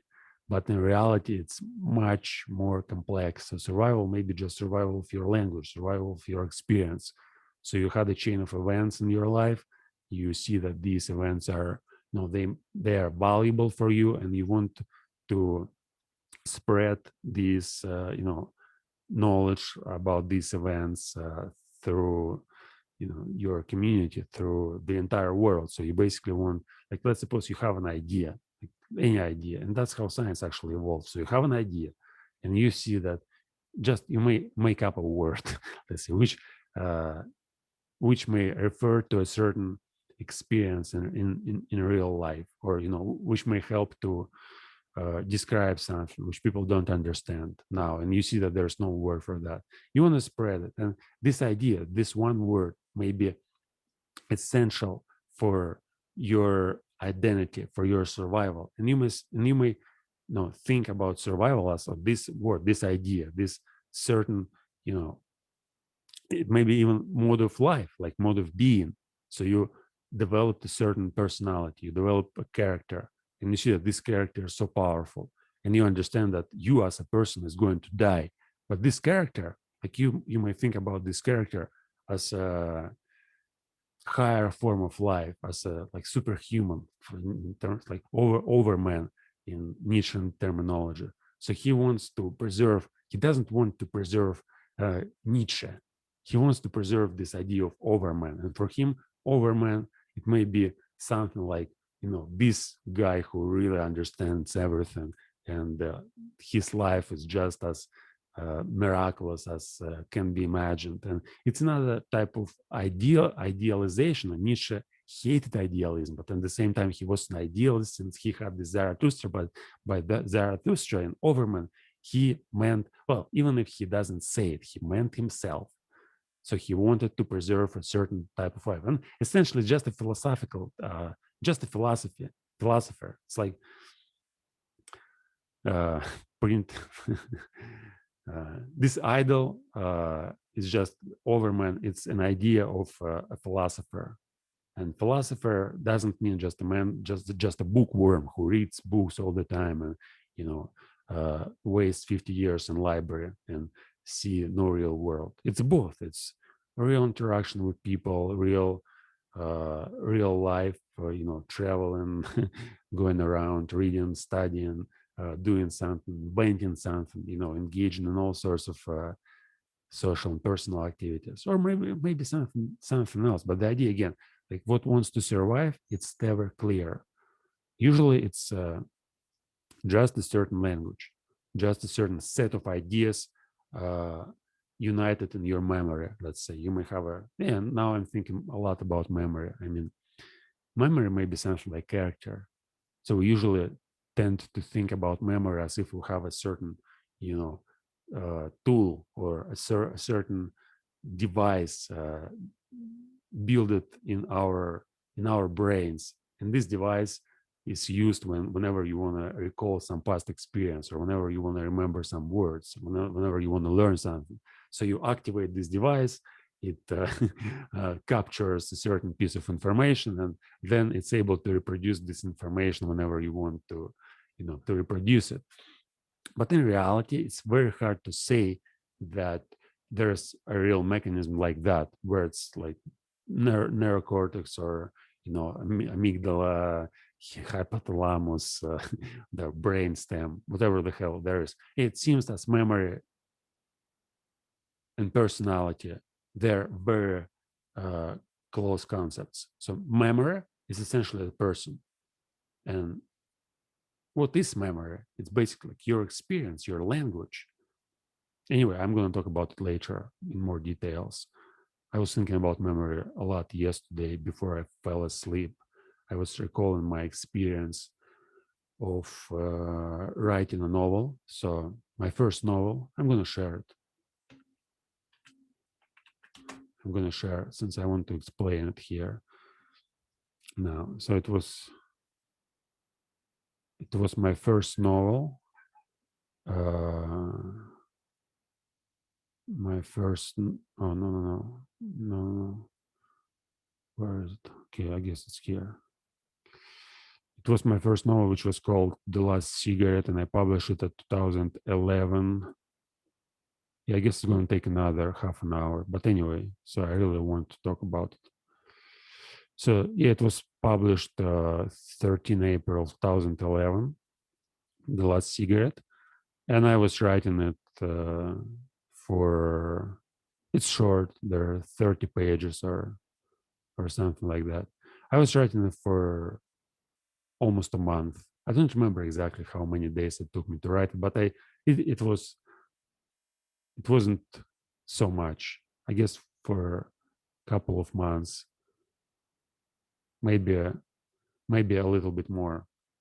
And while I was writing this novel, I tried to, and this novel is all about one day of my life. It's a day which took place for years before I wrote this novel. So I wrote this novel 2011. The day was 12 April of 2007. And I tried to remember this day as clearly as I could. So I was thinking, I was basically doing a sort of meditation. So every day I sat down and thought about this day for an hour using language, using writing. It's not just thinking, like keeping something in your head or, reconstructing your ideas and, remembering something. It's writing. So you sit down and you kind of build it once again. So instead of just memorize, recalling something, you try to reproduce it, and you try to write a story, and you try to write it truly as it really happened. And it was my case. I started, okay, this was the day what I can remember about, the beginning of this day. I didn't remember anything. Okay, let's write how could it, like, let's imagine how it would start. And then you imagine, and then you see, wow, like you try to imagine, and your imagination basically creates something what really happened. You can, oh, that's how it, like, first you try to imagine, and then you remember what actually happened. And that's how I kind of reproduced the whole day, which happened like 4 years before in this novel. And most of it was true.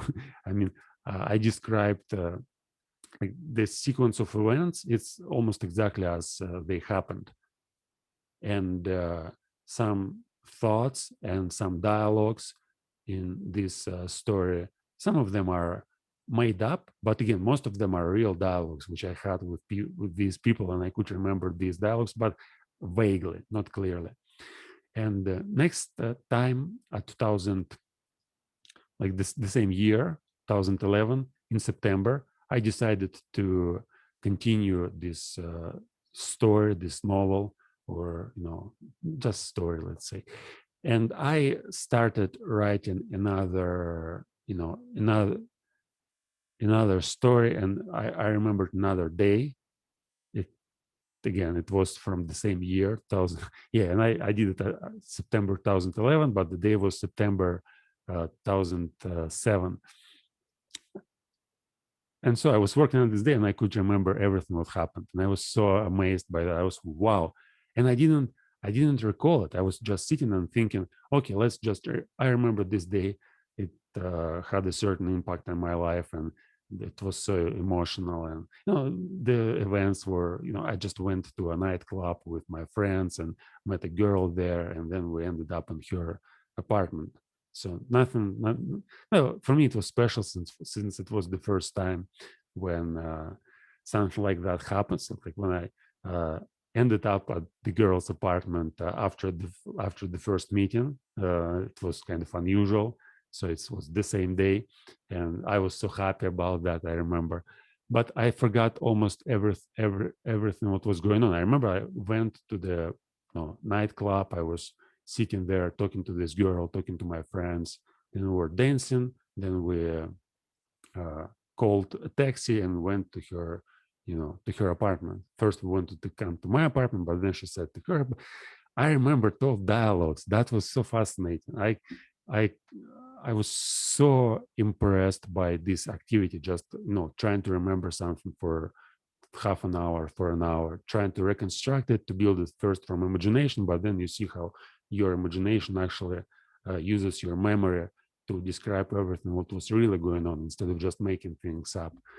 Yeah, I could remember dialogues which I had 4 years ago, almost in all details. So I was, wow, this is how, like, I could get access to memories which I thought were lost completely. And since that, I started practicing, all sorts of meditations related to memory. Now I see that memory is kind of like personality and memory. They're in, like, they may be considered as personality, character, memory. Like memory is an interesting subject for studying. But in my case, yeah, I'm just practicing memories. Memorizing stuff is just the one part of my experience, and uh, it's something that I do since I like it, and I like to train my memory. But real training of my memory is just doing rewatching, so just trying to remember what really happened and describe it as clearly as I can. And it's also, various techniques which I use for memorizing events. So, for example, now I may recall the whole sequence of speaking clubs, which I had for the last 2.5 years. So I basically can remember each of these clubs, each of them. So getting back to 2.5 years, I will be able to reconstruct not everything, but at least few details from each club. And I do this exercise from time to time. And again, I spend just 5-10 minutes, like in my usual daily stream of consciousness. That's what's going on. So it's all divided in certain sections. And I do certain exercises, like I call them exercises, but essentially just thinking about, past experience, thinking about something in the future, thinking about, some sequences like books and, speaking clubs, thinking, like trying to make something up, trying to make sense out of certain ideas, certain concepts. But how you make sense of it, you just, let's say now I'm studying the concept of duty. So the easiest way to make sense of this concept is just getting this concept through all previous concepts. So trying to connect duty and consciousness, duty and irony, duty and leisure, duty and language, utopias, dialects, whatever. There's so many like interconnected ideas, and whenever I try to think, so it's my usual daily routine, my usual daily stream of consciousness. So if I don't read some books and watch some videos, I'm keeping in mind all these sequences and thinking about them, and that's so bloody amazing. But again, like memory, definite mode of life, and yeah, it's like what I want to preserve. It's probably this kind of activity. So this conscious work on your personality, and your memory, and your attention. Like in my case, I'm trying to think what motivates me, to record these studying streams. Yeah, I definitely want to continue this work after this body is going to die. And it's so hard. And again, I wrote so much stuff already. And it seems as if I'm completely ignored by the outer world. And for me, it's quite clear that nobody does anything like that. I can, well, maybe there are some people on the internet, I'm just not looking for them, but somebody who got to this level already, and I can see there are lots of smart, amazing professors of philosophy, psychology, physics, chemistry, whatever, with their courses of lectures, which they repeat each year and add some new details. But basically, they may talk for 40, 50 hours and, develop certain ideas, and they have these concepts, organized exactly in the way which I described before. So they have a certain, let's say, understanding of a particular science like math, and they have like 500 concepts related to this, field to their field of study, and they're able to talk about these concepts for 50 hours and teach students to understand these concepts. And for me, it's nothing. I mean, who cares? I may memorize essentially everything. So I may take the entire book of math and memorize it in 1, 2, 3, 5 years, and then go and teach people and say, like, you guys must understand these concepts. But what's the purpose if we have books? That's the idea. Like, if I have a book, why should I memorize all this crap and teach people and force them to memorize them too if we already have a book? What I'm doing is like studying real experience, studying stream of consciousness, developing certain ideas, developing my personality, developing my memory, developing my character. And it seems like nobody, on a serious level, nobody does it. Like all these people who, in self-help, who write self-help books, for me, they're just kind of, jerks who doesn't understand themselves, who doesn't understand what they're doing. Most of them talk about nonsense. They try to influence other people, try to persuade other people to do certain things which they can do themselves. And mostly so just petty, petty. I like this word petty. Petty what? Who cares? Anyway, let's go on. I want to finish it. Memory, yeah, once again, preserving a definite mode of life, the maintenance of a definite, the maintenance of a definite mode of life, yeah, certain valuations, right, which are behind all logic, behind all thinking. Thinking is not free. For example, that the certain is worth more than uncertain, that illusion is less valuable than truth. So such valuations, in spite of their regulative importance for us, might notwithstanding be only superficial valuations, special kind of nice year. What the hell does that mean? Foolish talk. Foolish talk behavior. Silliness. All right, I like this word, how it's pronounced. Give me a pronunciation, please. Where's pronunciation? No pronunciation. Okay. Let's try to find it here.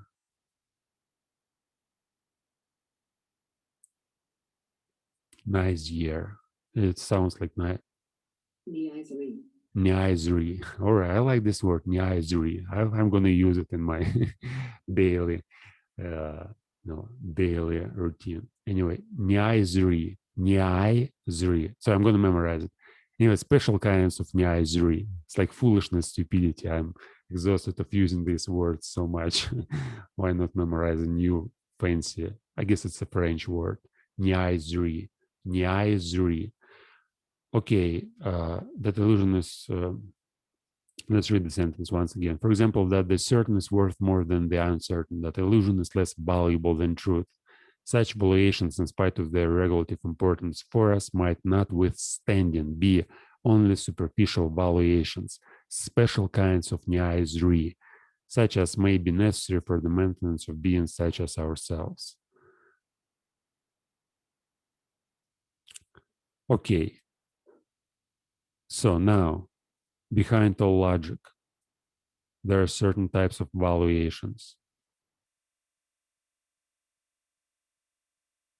So in these valuations, yeah, what he wants to say, they're superficial valuations, right? So truth is most valuable, is more valuable than illusion, certain, uncertain. So it's important for,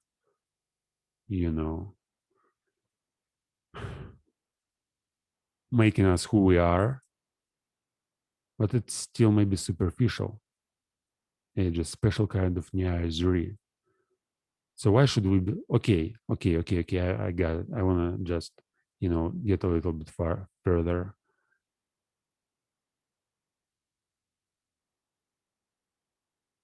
So there's a certain, what do you call it? Distance or gap between my perception of myself and, let's say, people's perception of myself, of me. And it's the case in every situation. And usually people try to, as far as I can tell, like those people whom I communicate with, most of them try to adjust other people's perceptions. So they think about themselves in a way as other people want them to think about themselves. So none of them comes and says, I am the greatest person in the world, even though most of them secretly think that. So no, people usually, that's the case. So when this consciousness, this self, this identity, it actually preserves itself, and it thinks that this is the most important thing in life. So I am now the most important thing in life, since without me, there's nothing. like in my experience. There are lots of other people. Who cares? There's me. And it works in all our experiences. So whenever you have I, which you identify yourself with, even if it may be a body, it may be, a computer, it may be whatever the hell you are, like artificial intelligence, language, whatever, God, you may think that this is the most important thing, but there's other beings like you. If there are other beings like you, when we talk about humans, there are lots of humans like you, and obviously you can't uh, interact with them properly, or you can't you can't maintain sufficient interactions if you come and say, I am the greatest thing and all of you are just fucking idiots. Let's say. So no, it's like it's always so you have to match their perspectives, their perceptions, their whatever. But it also seems as there's a certain feeling that you really the most, like everything revolves around your personality in your life, in your experience, and you want to make it for each person, like to be the case, but not for the person but for yourself. So you want like everybody pay attention to what you're doing. Not everybody of course wants that. There are people who wants to be completely left alone and do their works. But when we communicate, let's say when we communicate with other people in communications, we want to kind of share our experience. We want to talk about our things. We want other people may pay attention to us instead of paying attention to them. Well, of course, it may be mutual, who argues, but the idea, like when you, like I have a certain type of personality, so I believe like that this personality was developed on my actions. So for the last 10 years, I was studying philosophy in depth. I dedicated 10 fucking years getting rid of all my other desires. And, I didn't communicate with people a lot. I tried to avoid all sorts of stupid interactions. I didn't drink. I quit drinking. I quit smoking. I quit playing video games. I quit coming to nightclubs, to parties, everywhere. And I was centered on one particular goal, like to study language, philosophy, science in depth. And I was doing it for let's say for 5 years. I was doing it in Russian language. Then in 2016, I shifted my thinking and started doing it in English. And for the last 5 years, I'm doing it in English. And I'm doing it successfully. There's a personal history recorded in 2 languages, where like each day is actually a witness of my progress and my evolution and my understanding of different concepts. And I see something that almost nobody can see.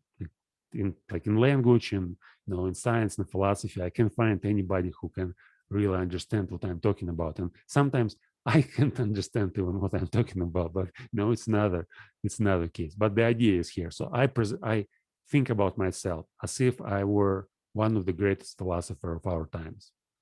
And I want to preserve this idea. So I want to, but I don't want to preserve it in like here is when it gets tricky. So I don't want to preserve it in this body. So the idea is that there's, let's say, the greatest philosopher. It's an idea. It's not a real person. It's an idea, the greatest philosopher. And there's an identity. Like, this person, like Vladimir Svitasha, may identify himself with this idea and try to maintain it, try to really become the greatest philosopher. And if you have conversations with people, if you interact with people, it's unpolite. It's really it's rude, and sometimes it's you are in psychology, in psychological jargon, you immediately are going to be called a megalomaniac. You'll have all sorts of prescriptions, like diagnosis. Anyway, they'll call you narcissist, selfish, whatever the hell they want to call you. And it's impossible to really have a conversation if you present yourself as, as the greatest philosopher. But if you really do that, so I want to get as clear as possible. So you may really have this identity, and you may really do certain actions to match this identity. It doesn't mean that you already are the greatest philosopher. So we're talking about the identity here. It seems that the mainstream philosophy and mainstream media and mainstream culture, it's seriously against all these identities, like the greatest person, the greatest philosopher, the greatest scientist.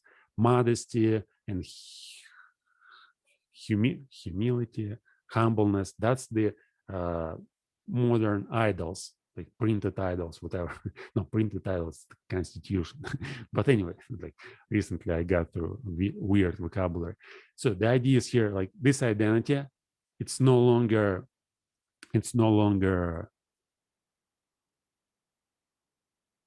considered as like in ancient times, in times of Aristotle and Plato.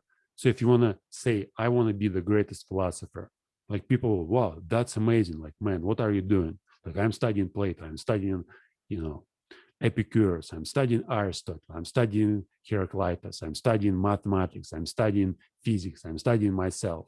Yeah, I'm writing books, I'm, trying to maintain a special mode of life. I'm trying to avoid all these stupid activities, and I'm trying to not be engaged in some stupid stuff. I'm trying to really get wise. I'm trying to be a wise person, to think, to reflect on my actions, to see what's really going on, to like, whatever.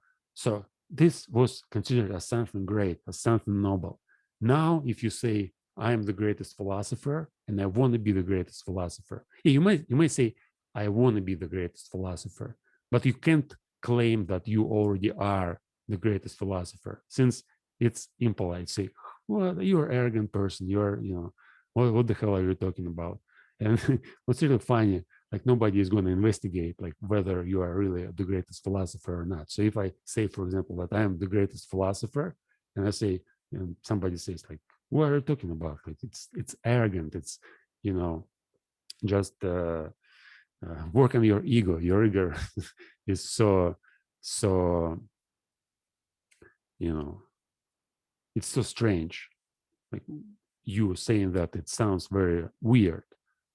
And then I think, listen, but should I be honest when we talk to each other? If I should be honest, it seems that this is my perception, since what I'm doing, it's exactly like developing this type of personality, working on this type of personality, studying greatest philosophers, developing my, way of life, mode of life, working on my memory, working on my intelligence, writing my books, studying my personal experience, recording enormous amount of video, studying different languages, studying certain individuals who played key roles in development of sciences, philosophies, ideologies.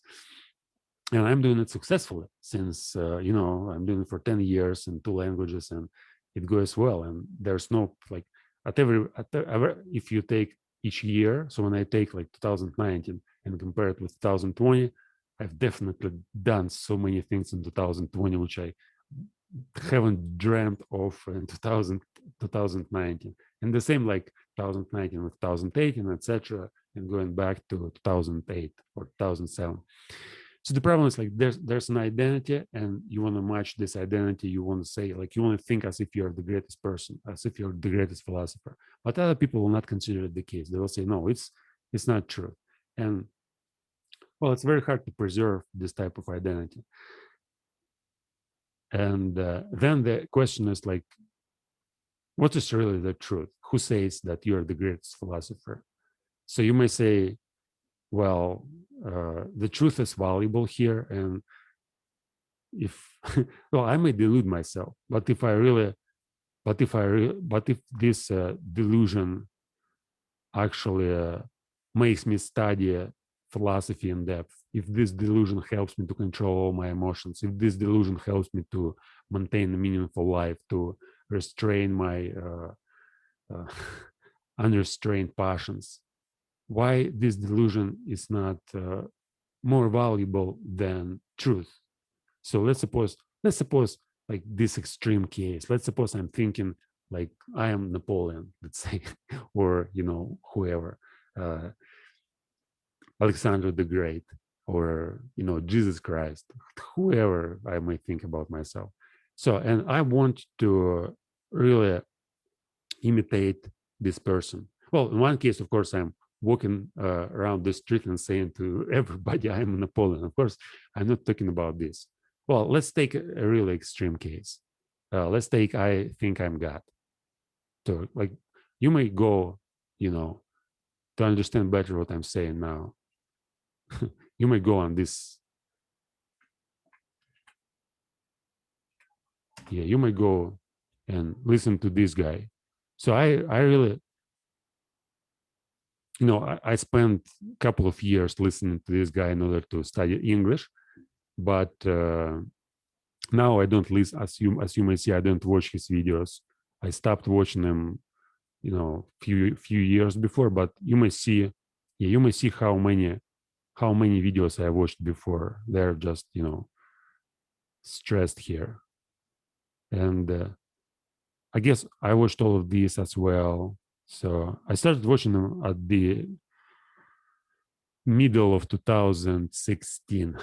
And that was the time when I shifted to English, actually, and find this English speaking club. So when I found English speaking club, he was the first person whom I found, whom I can understand. Since at that time I studied meditation and Eastern religious in kind of in depth, and I read lots of stuff about Buddhism and Eastern philosophies. And this guy was talking about, and I did on a practical level lots of stuff like meditation, like mindfulness meditation, and other types of meditations, and meditations on memory and writing daily.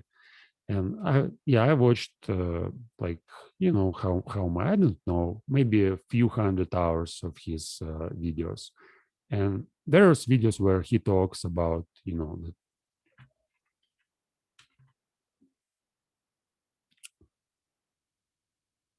they say, what is God? So I would recommend you to watch like these two videos to understand what he means by God. And yeah, another nice video about authority.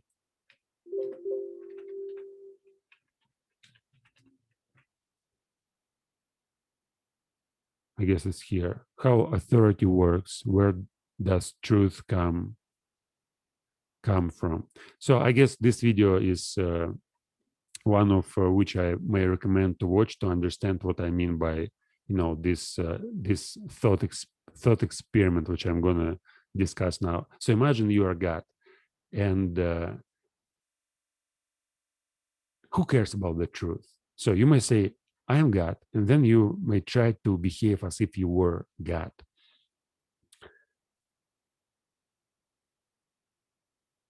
You may see that your behavior immediately will change.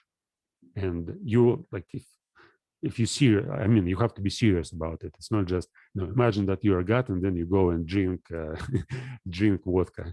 No, you really think you just find this identity, and God, it's the greatest thing. Let's take this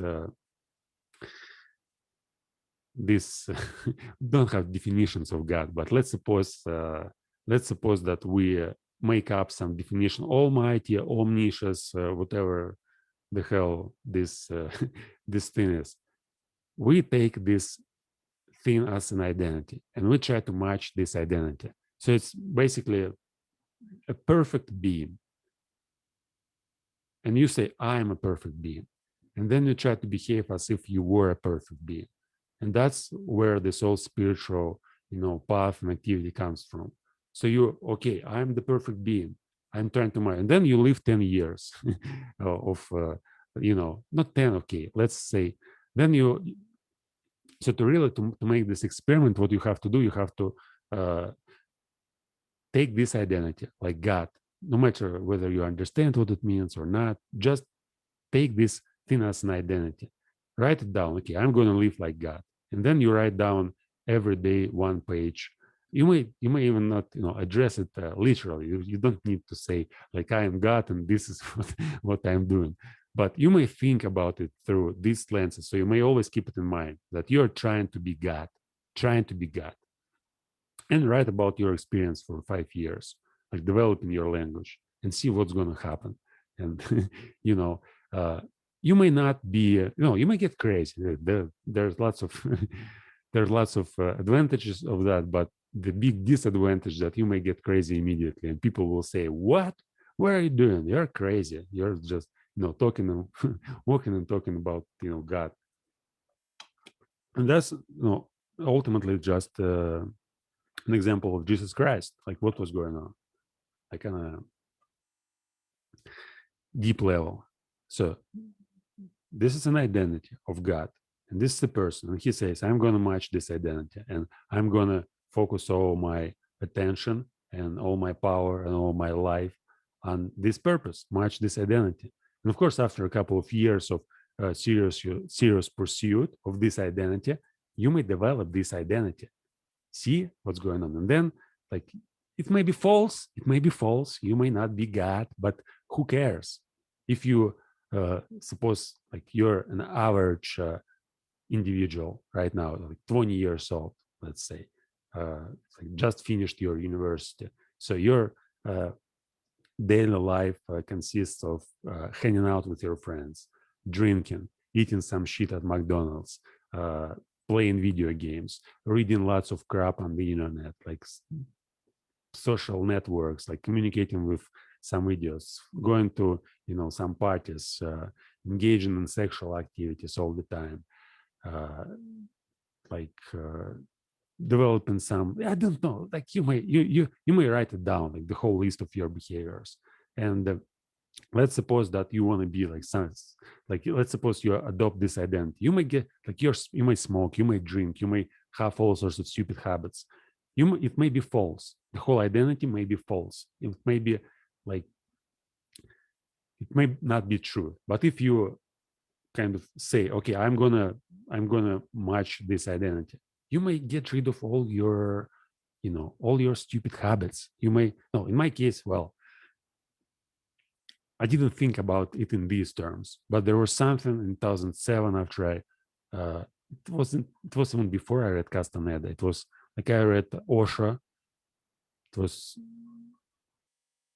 June or July of 2007.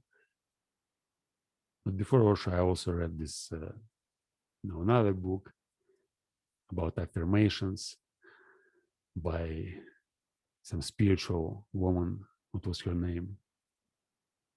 Louisa Hay. Yeah. Now for me, it's like I'm ashamed of pronouncing names like that. I mean, I go on the internet. I like, come on, what I'm talking about. Anyway, so firstly, I had an experience, and it was this bloody day described in The Last Cigarette. And you may read what happened to me in this last cigarette. And after that, I started, finding some books and reading and thinking too much and finding, all sorts of different motivations. But yeah, what I want to say is that I started thinking about myself, and like, first of all, I adopted this view that everything is for the good.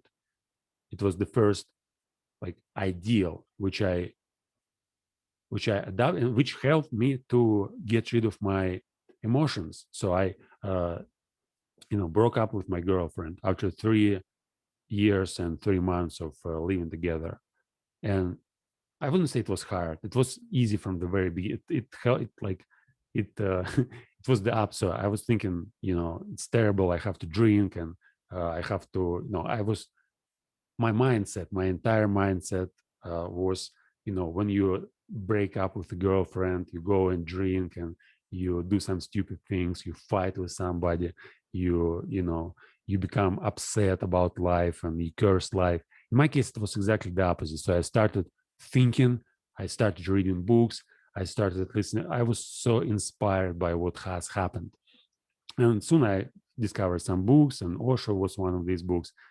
And it helped me immediately. I stopped smoking. I stopped drinking. Like the first time I stopped smoking and drinking, it was the first June of 2000. This the third June 2021. It was 2007, the first June, and I maintained this kind of mode of existence for 8 months. I didn't smoke for 8 months.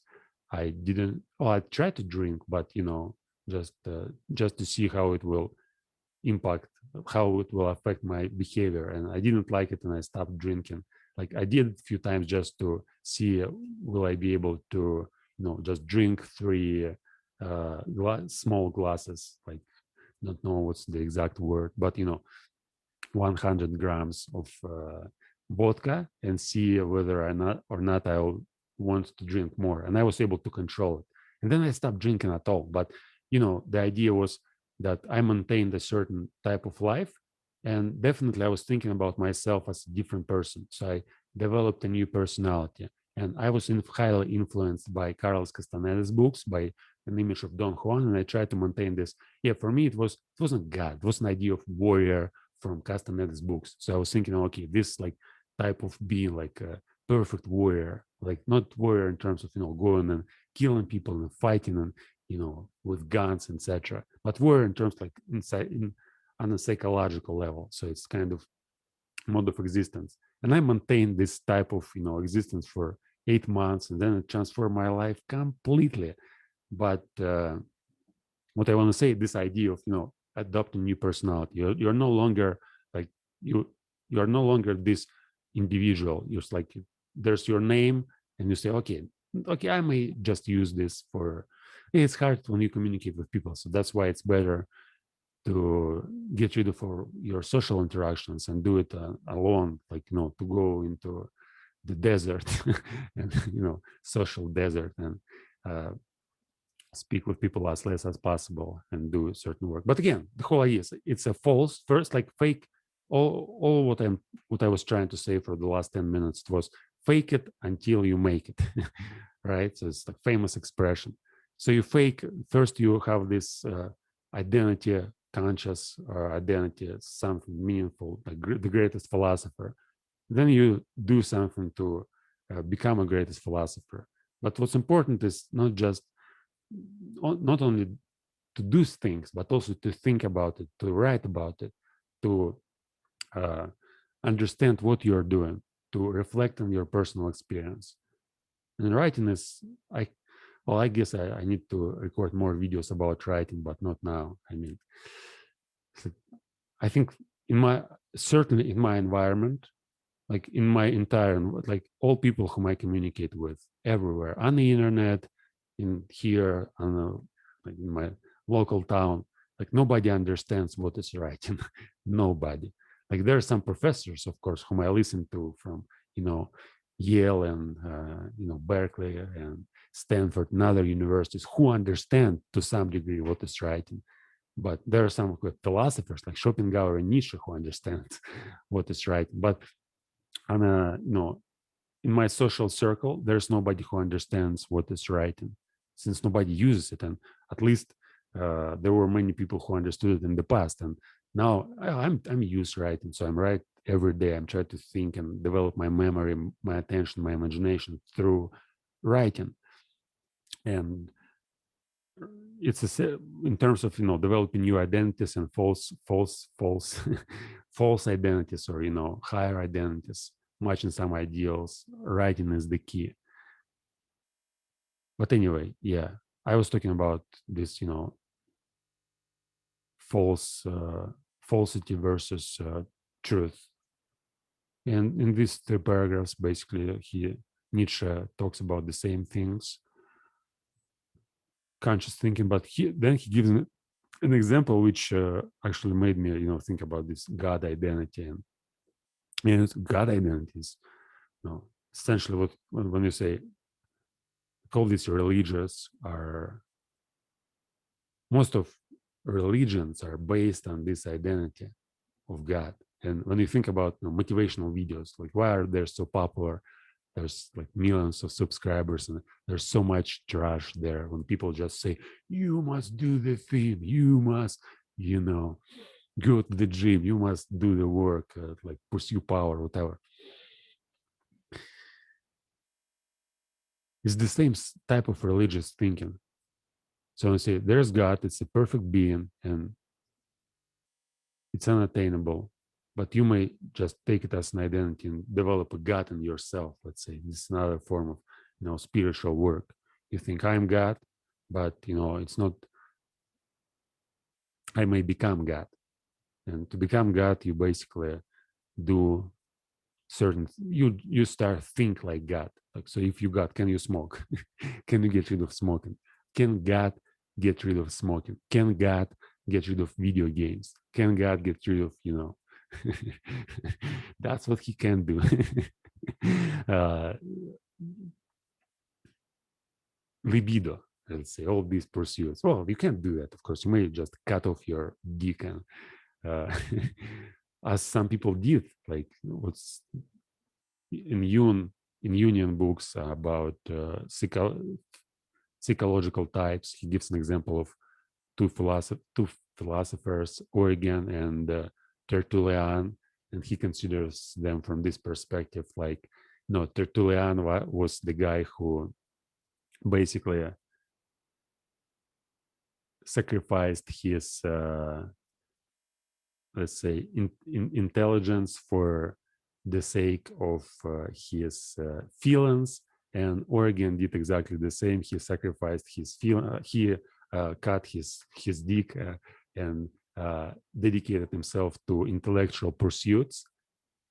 And Jung argues that they both didn't understand themselves. So he basically says that this one who had strong feelings, he actually was who cut his dick. He was like feeling type, and he couldn't fight. Like, he developed his intelligence on the opposition of something that was his essence. And another guy, he says it was exactly the opposite case. So he was a thinker, but he decided to abandon thinking and get to feelings, since like he didn't understood himself as well.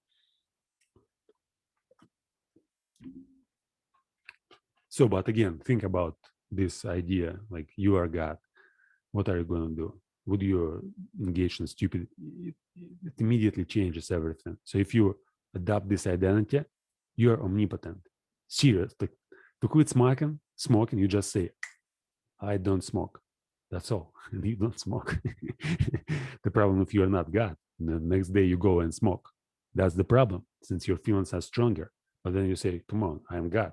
I can get rid of smoking. And then you don't smoke for 3 days. And you, wow, that's cool. And then you smoke again. And then you say, no, I'm not a God. I'm just a stupid individual. I'm going to smoke. And then you say, no, I'm God. And then you don't smoke for 5 months. Say, wow, now I can see what's going on. And smoking is just lots of people have problems with smoking. I was smoking for 15 years. So it's my example. Not for 15, actually. I exaggerated. I used to exaggerate to, make an impression. But in reality, I started smoking seriously at the 2nd grade. I was, what was I? 8 years old. Yeah, 8 years old. Like, okay, it was 8 years old, by the way. I turned immediately 9 years old. Let's say 9 years old. Okay, when I was 9, I started smoking. And I was smoking like 1 pack of cigarette a day since then. Sometimes, like when I was a child, I smoked less, of course. But usually there was lots of smoking every hour. And especially when I grew up, when I went to college, when I was and it was when I was 14, I got to college, right? 14.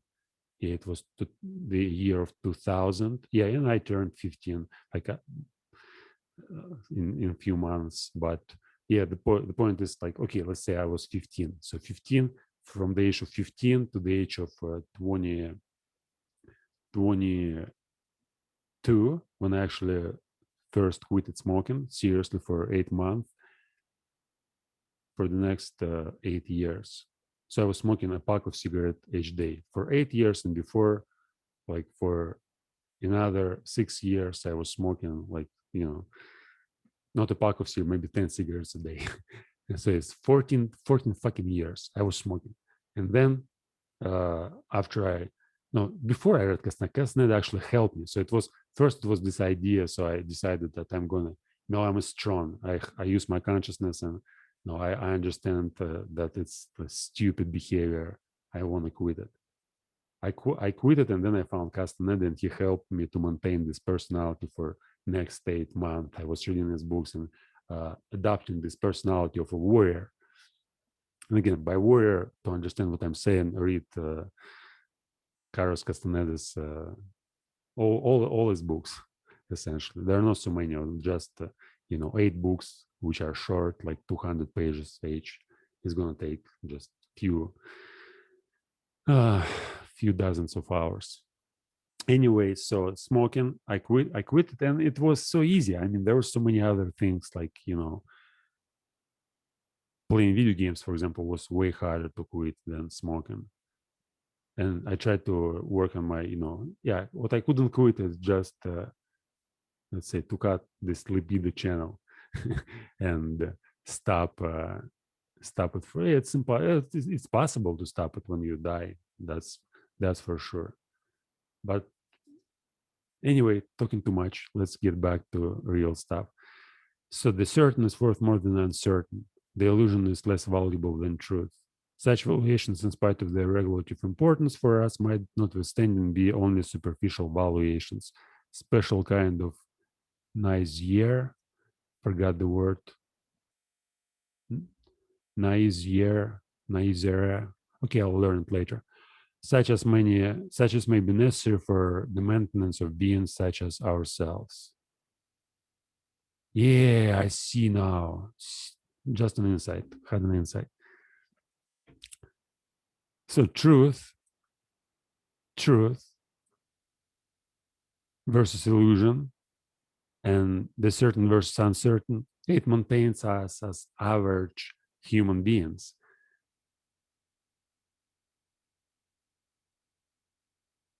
It's necessary, but it doesn't mean that it's something profound. It's just superficial valuations.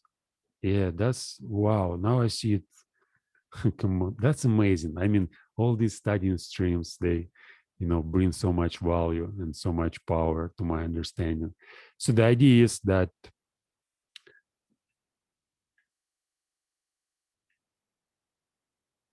who are you right now?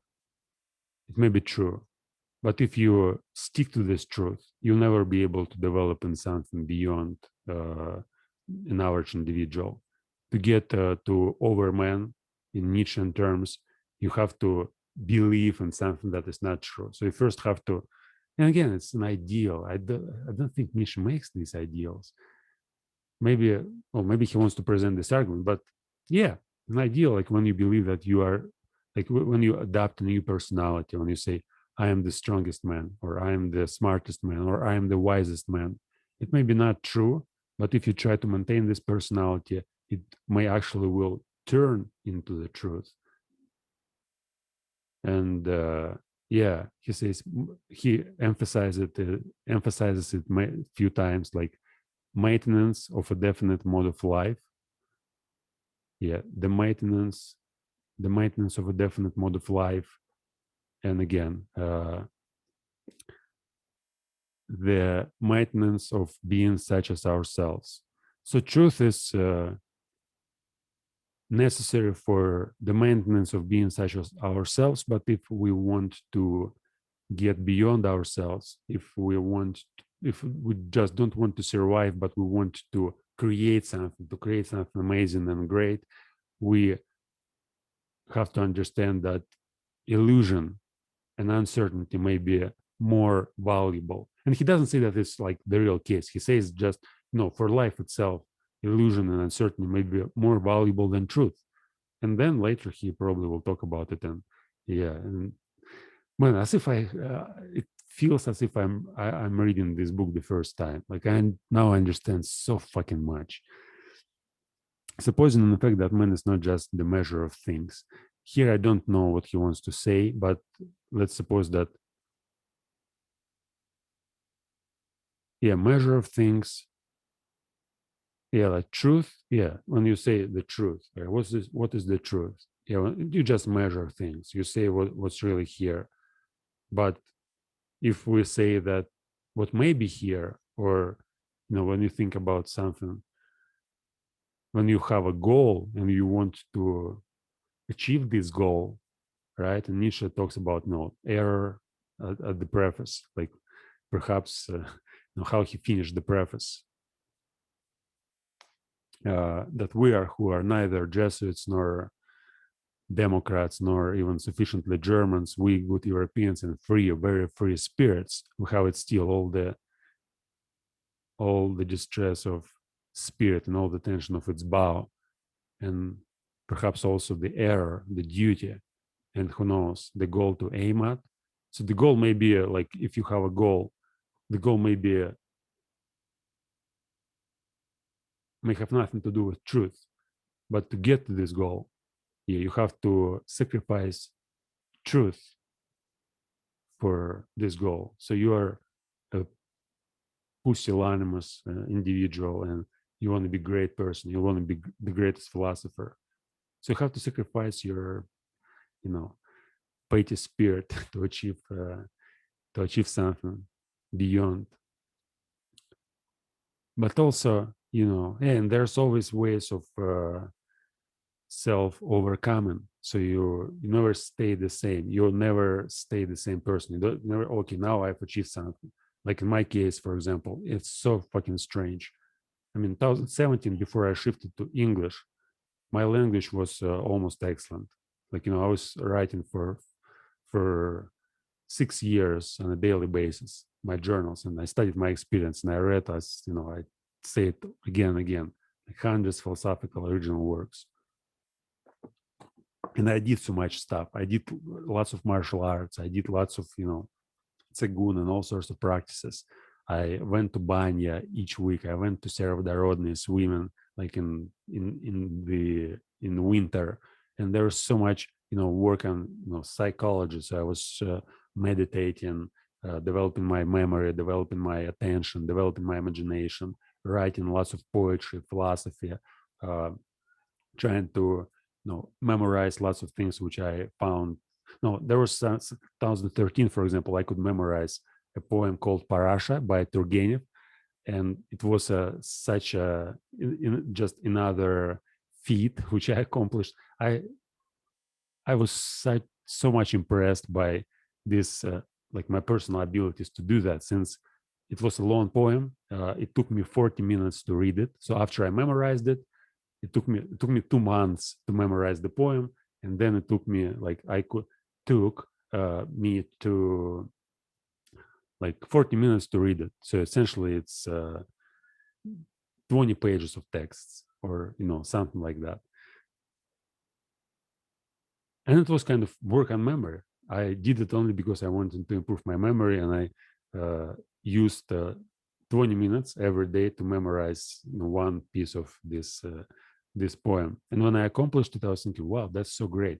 And by the way, I was writing lots of my personal poetry. And in 2017, I sacrificed all this. I sacrificed all my uh, beautiful, amazing language and like poetry. I could just write about everything. Like I could take every day and describe it as like just a banal, trivial, usual day. I may just take my stream of consciousness and describe it as if it was the best day of my life. And probably lots of people who can read Russian, they just read it and say, wow, that was such a magnificent day. Like I never had days like that and feelings like that. Whereas for me, it was just a usual daily experience, but I could describe it as well. My language was so developed to such a fucking unattainable level, since I was like pursuing this goal to becoming like the greatest writer, for the greatest philosopher for 5 years, like getting rid of all unnecessary things and focusing on one particular thing. And then I sacrificed all of this and started English like from scratch.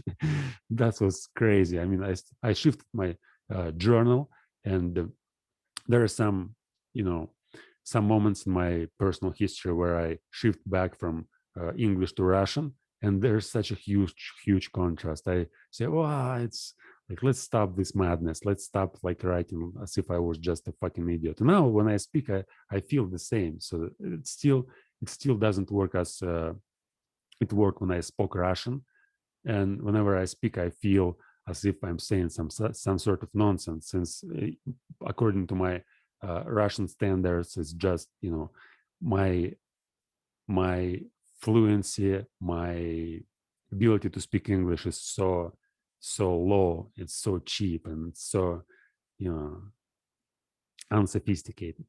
And again, this transformation, this sacrifice which I made it on purpose. There was, many ideas which I considered as, many purposes, many goals which I used to think led to this shift. But it's so strange. I mean, this was the greatest sacrifice. I mean, I don't know anything like anything to compare with this sacrifice in my personal experience. It's like you are living for 30 years in a particular uh, mode of life, and then you say, "Come on, like it's great. I've done it already. Let's try something new." It's imagine that you're great example. Imagine that you're a musician, and let's suppose that you came up to the realization that you have a great musical talents at the age of 20, and then since the age of 20 you start developing this talent. You started just playing music 5 hours every day and studying everything about music for the rest, like 10 hours, and you spend 10 years studying music, and you developed yourself in a like the greatest musician of your generation, of your time. You basically compare yourself with other musicians, and you see that they well, they almost like the greatest of them are like you. It doesn't mean that you became the great, but it means that you develop the skill to the level of like to the state of the art. And then you decide, okay, now let's stop playing music and let's learn drawing, like making pictures. And you say, oh, okay, I can do both. No, you say, no, no, both. I'm going to do just one. Since if I continue playing music, I will not have enough time to dedicate to drawing pictures, to painting, to this type of art. So you forbid yourself to play music completely and focus on drawing, and you start drawing, and you can't draw anything. I mean, you can't draw a face, you can't draw like just you never used to draw in past, and you can't play music since you decided that you want to become a painter, and it just you know from now it means everything for you, and music means nothing, but you want to play music. See the idea? And then there is some instinct in you which says, yeah, I'm the greatest like thing or whatever.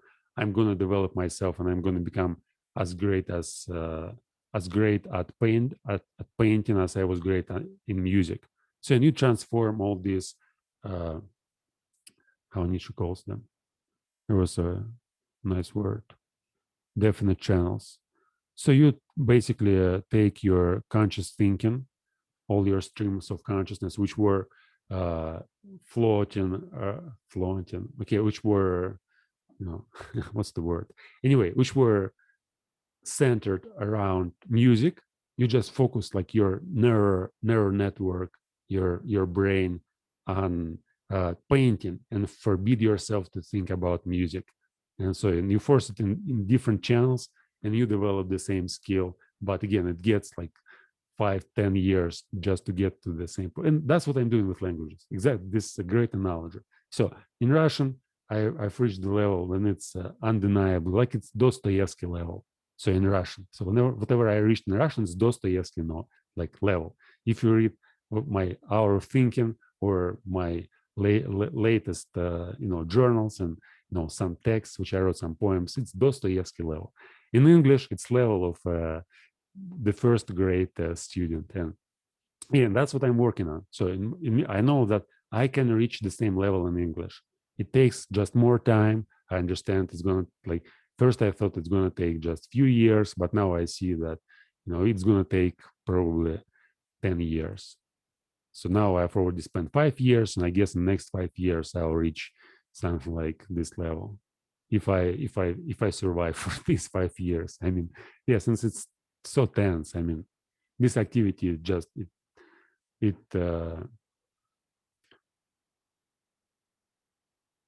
was the okay. It doesn't matter. It just takes all my passion and all my time and all my energy. It's fascinating. It's great to do, but at the same time, you know, there's nothing else. It perceives as if what I'm doing, like all these languages, I'm completely focused on. But anyway, yeah, supposing that the man is not the measure of things, so the idea again may be that the truth is not just about talking what's going on here. Yeah. So it's also about what may be and how it may turn out in the future. But it's a little bit different from my perception. So for the last half a year, I'm more and more convinced that what I'm doing, I'm just describing the reality. I don't want to think about, like, don't want to make up anything in the future, any expectations. What I'm doing, I'm learning to describe what's going on and describe it as clearly as possible. And I also study sciences, like, philosophy of language now, and study different concepts, different ideas, like consciousness, like duty, like irony, leisure, whatever, energy, space, foolishness, media, courage. But it's more about description. So I don't have this ideals. Yeah, it's still truth for me. I see it like my personal experience. Truth is more important than illusion. But what if it's like, yeah, Nietzsche suggests to think about it in a different way. And we'll see what's going to happen later. Yeah, now I think it's time to finish this studying stream. I have better feelings about this studying stream than I had about the previous two. I think I've done a better job, but maybe it's because I did it. The previous one I did on Tuesday, 3 days ago, but before, yeah, I did one on Friday, and I had a long gap, like the entire week. I was doing these podcasts once a week, but this week I decided to do two of them. Anyway, so next time I'm going to start this studying stream from reciting first 3 paragraphs, and then I'm going to go on and read this fourth paragraph. I'm not going to memorize this paragraph until I read it, and after I read it, then I memorize it, and next time I start my studying stream from reading fourth paragraphs. Yeah, and then I'm going to go on and work on the fifth one. Then I'm going to memorize the fifth one, and again just do the same job. Yeah, I see these paragraphs are quite short, so I probably can. Yeah, I guess 10 is long, but anyway, it's not as long as 11th is long. 11 is too. It's a huge one. Or maybe I divide it in 2 parts and memorize it in 2 days and get through it in 2 days. 12, it's also a huge one. Not huge, but long. 13 is short. 14 is also short. 15 is short. 16 is short. Not short. It's actually also big. 17, 18, 19. Yeah, 19 is a huge one. 20, 21, 22, 23. Yeah, 23 paragraphs. So, well, I hope I'll be able to memorize all of them. So to get through the first chapter, I have to memorize all this stuff. And, well, hopefully at the end of this year, I'm not sure. No, if I do it once a week, let's say, it's going to take 20 more weeks. But some of the paragraphs are bigger. So it will be necessary to divide them in 2 or sometimes even 3 parts. So it's going to take 20. Let's suppose I record the video once a week. It's going to take 20 weeks. plus, let's say 5 paragraphs is going to take 5 more weeks, 25 weeks. Yeah, at the end of the year. So hopefully at the end of this year, 2021, so now it's June, but hopefully at the end of 2021, I'll be able to record the studying stream where I'm going to go through all this paragraph, and it won't be a studying stream. I guess I'll record walking and talking. So I'll go just in the forest or wherever and just talk, record myself on a camera and reading the first chapter from Beyond Good and Evil. So it's a kind of goal, and we'll see whether or not I'll be able to accomplish it. That's it for now. See you next time.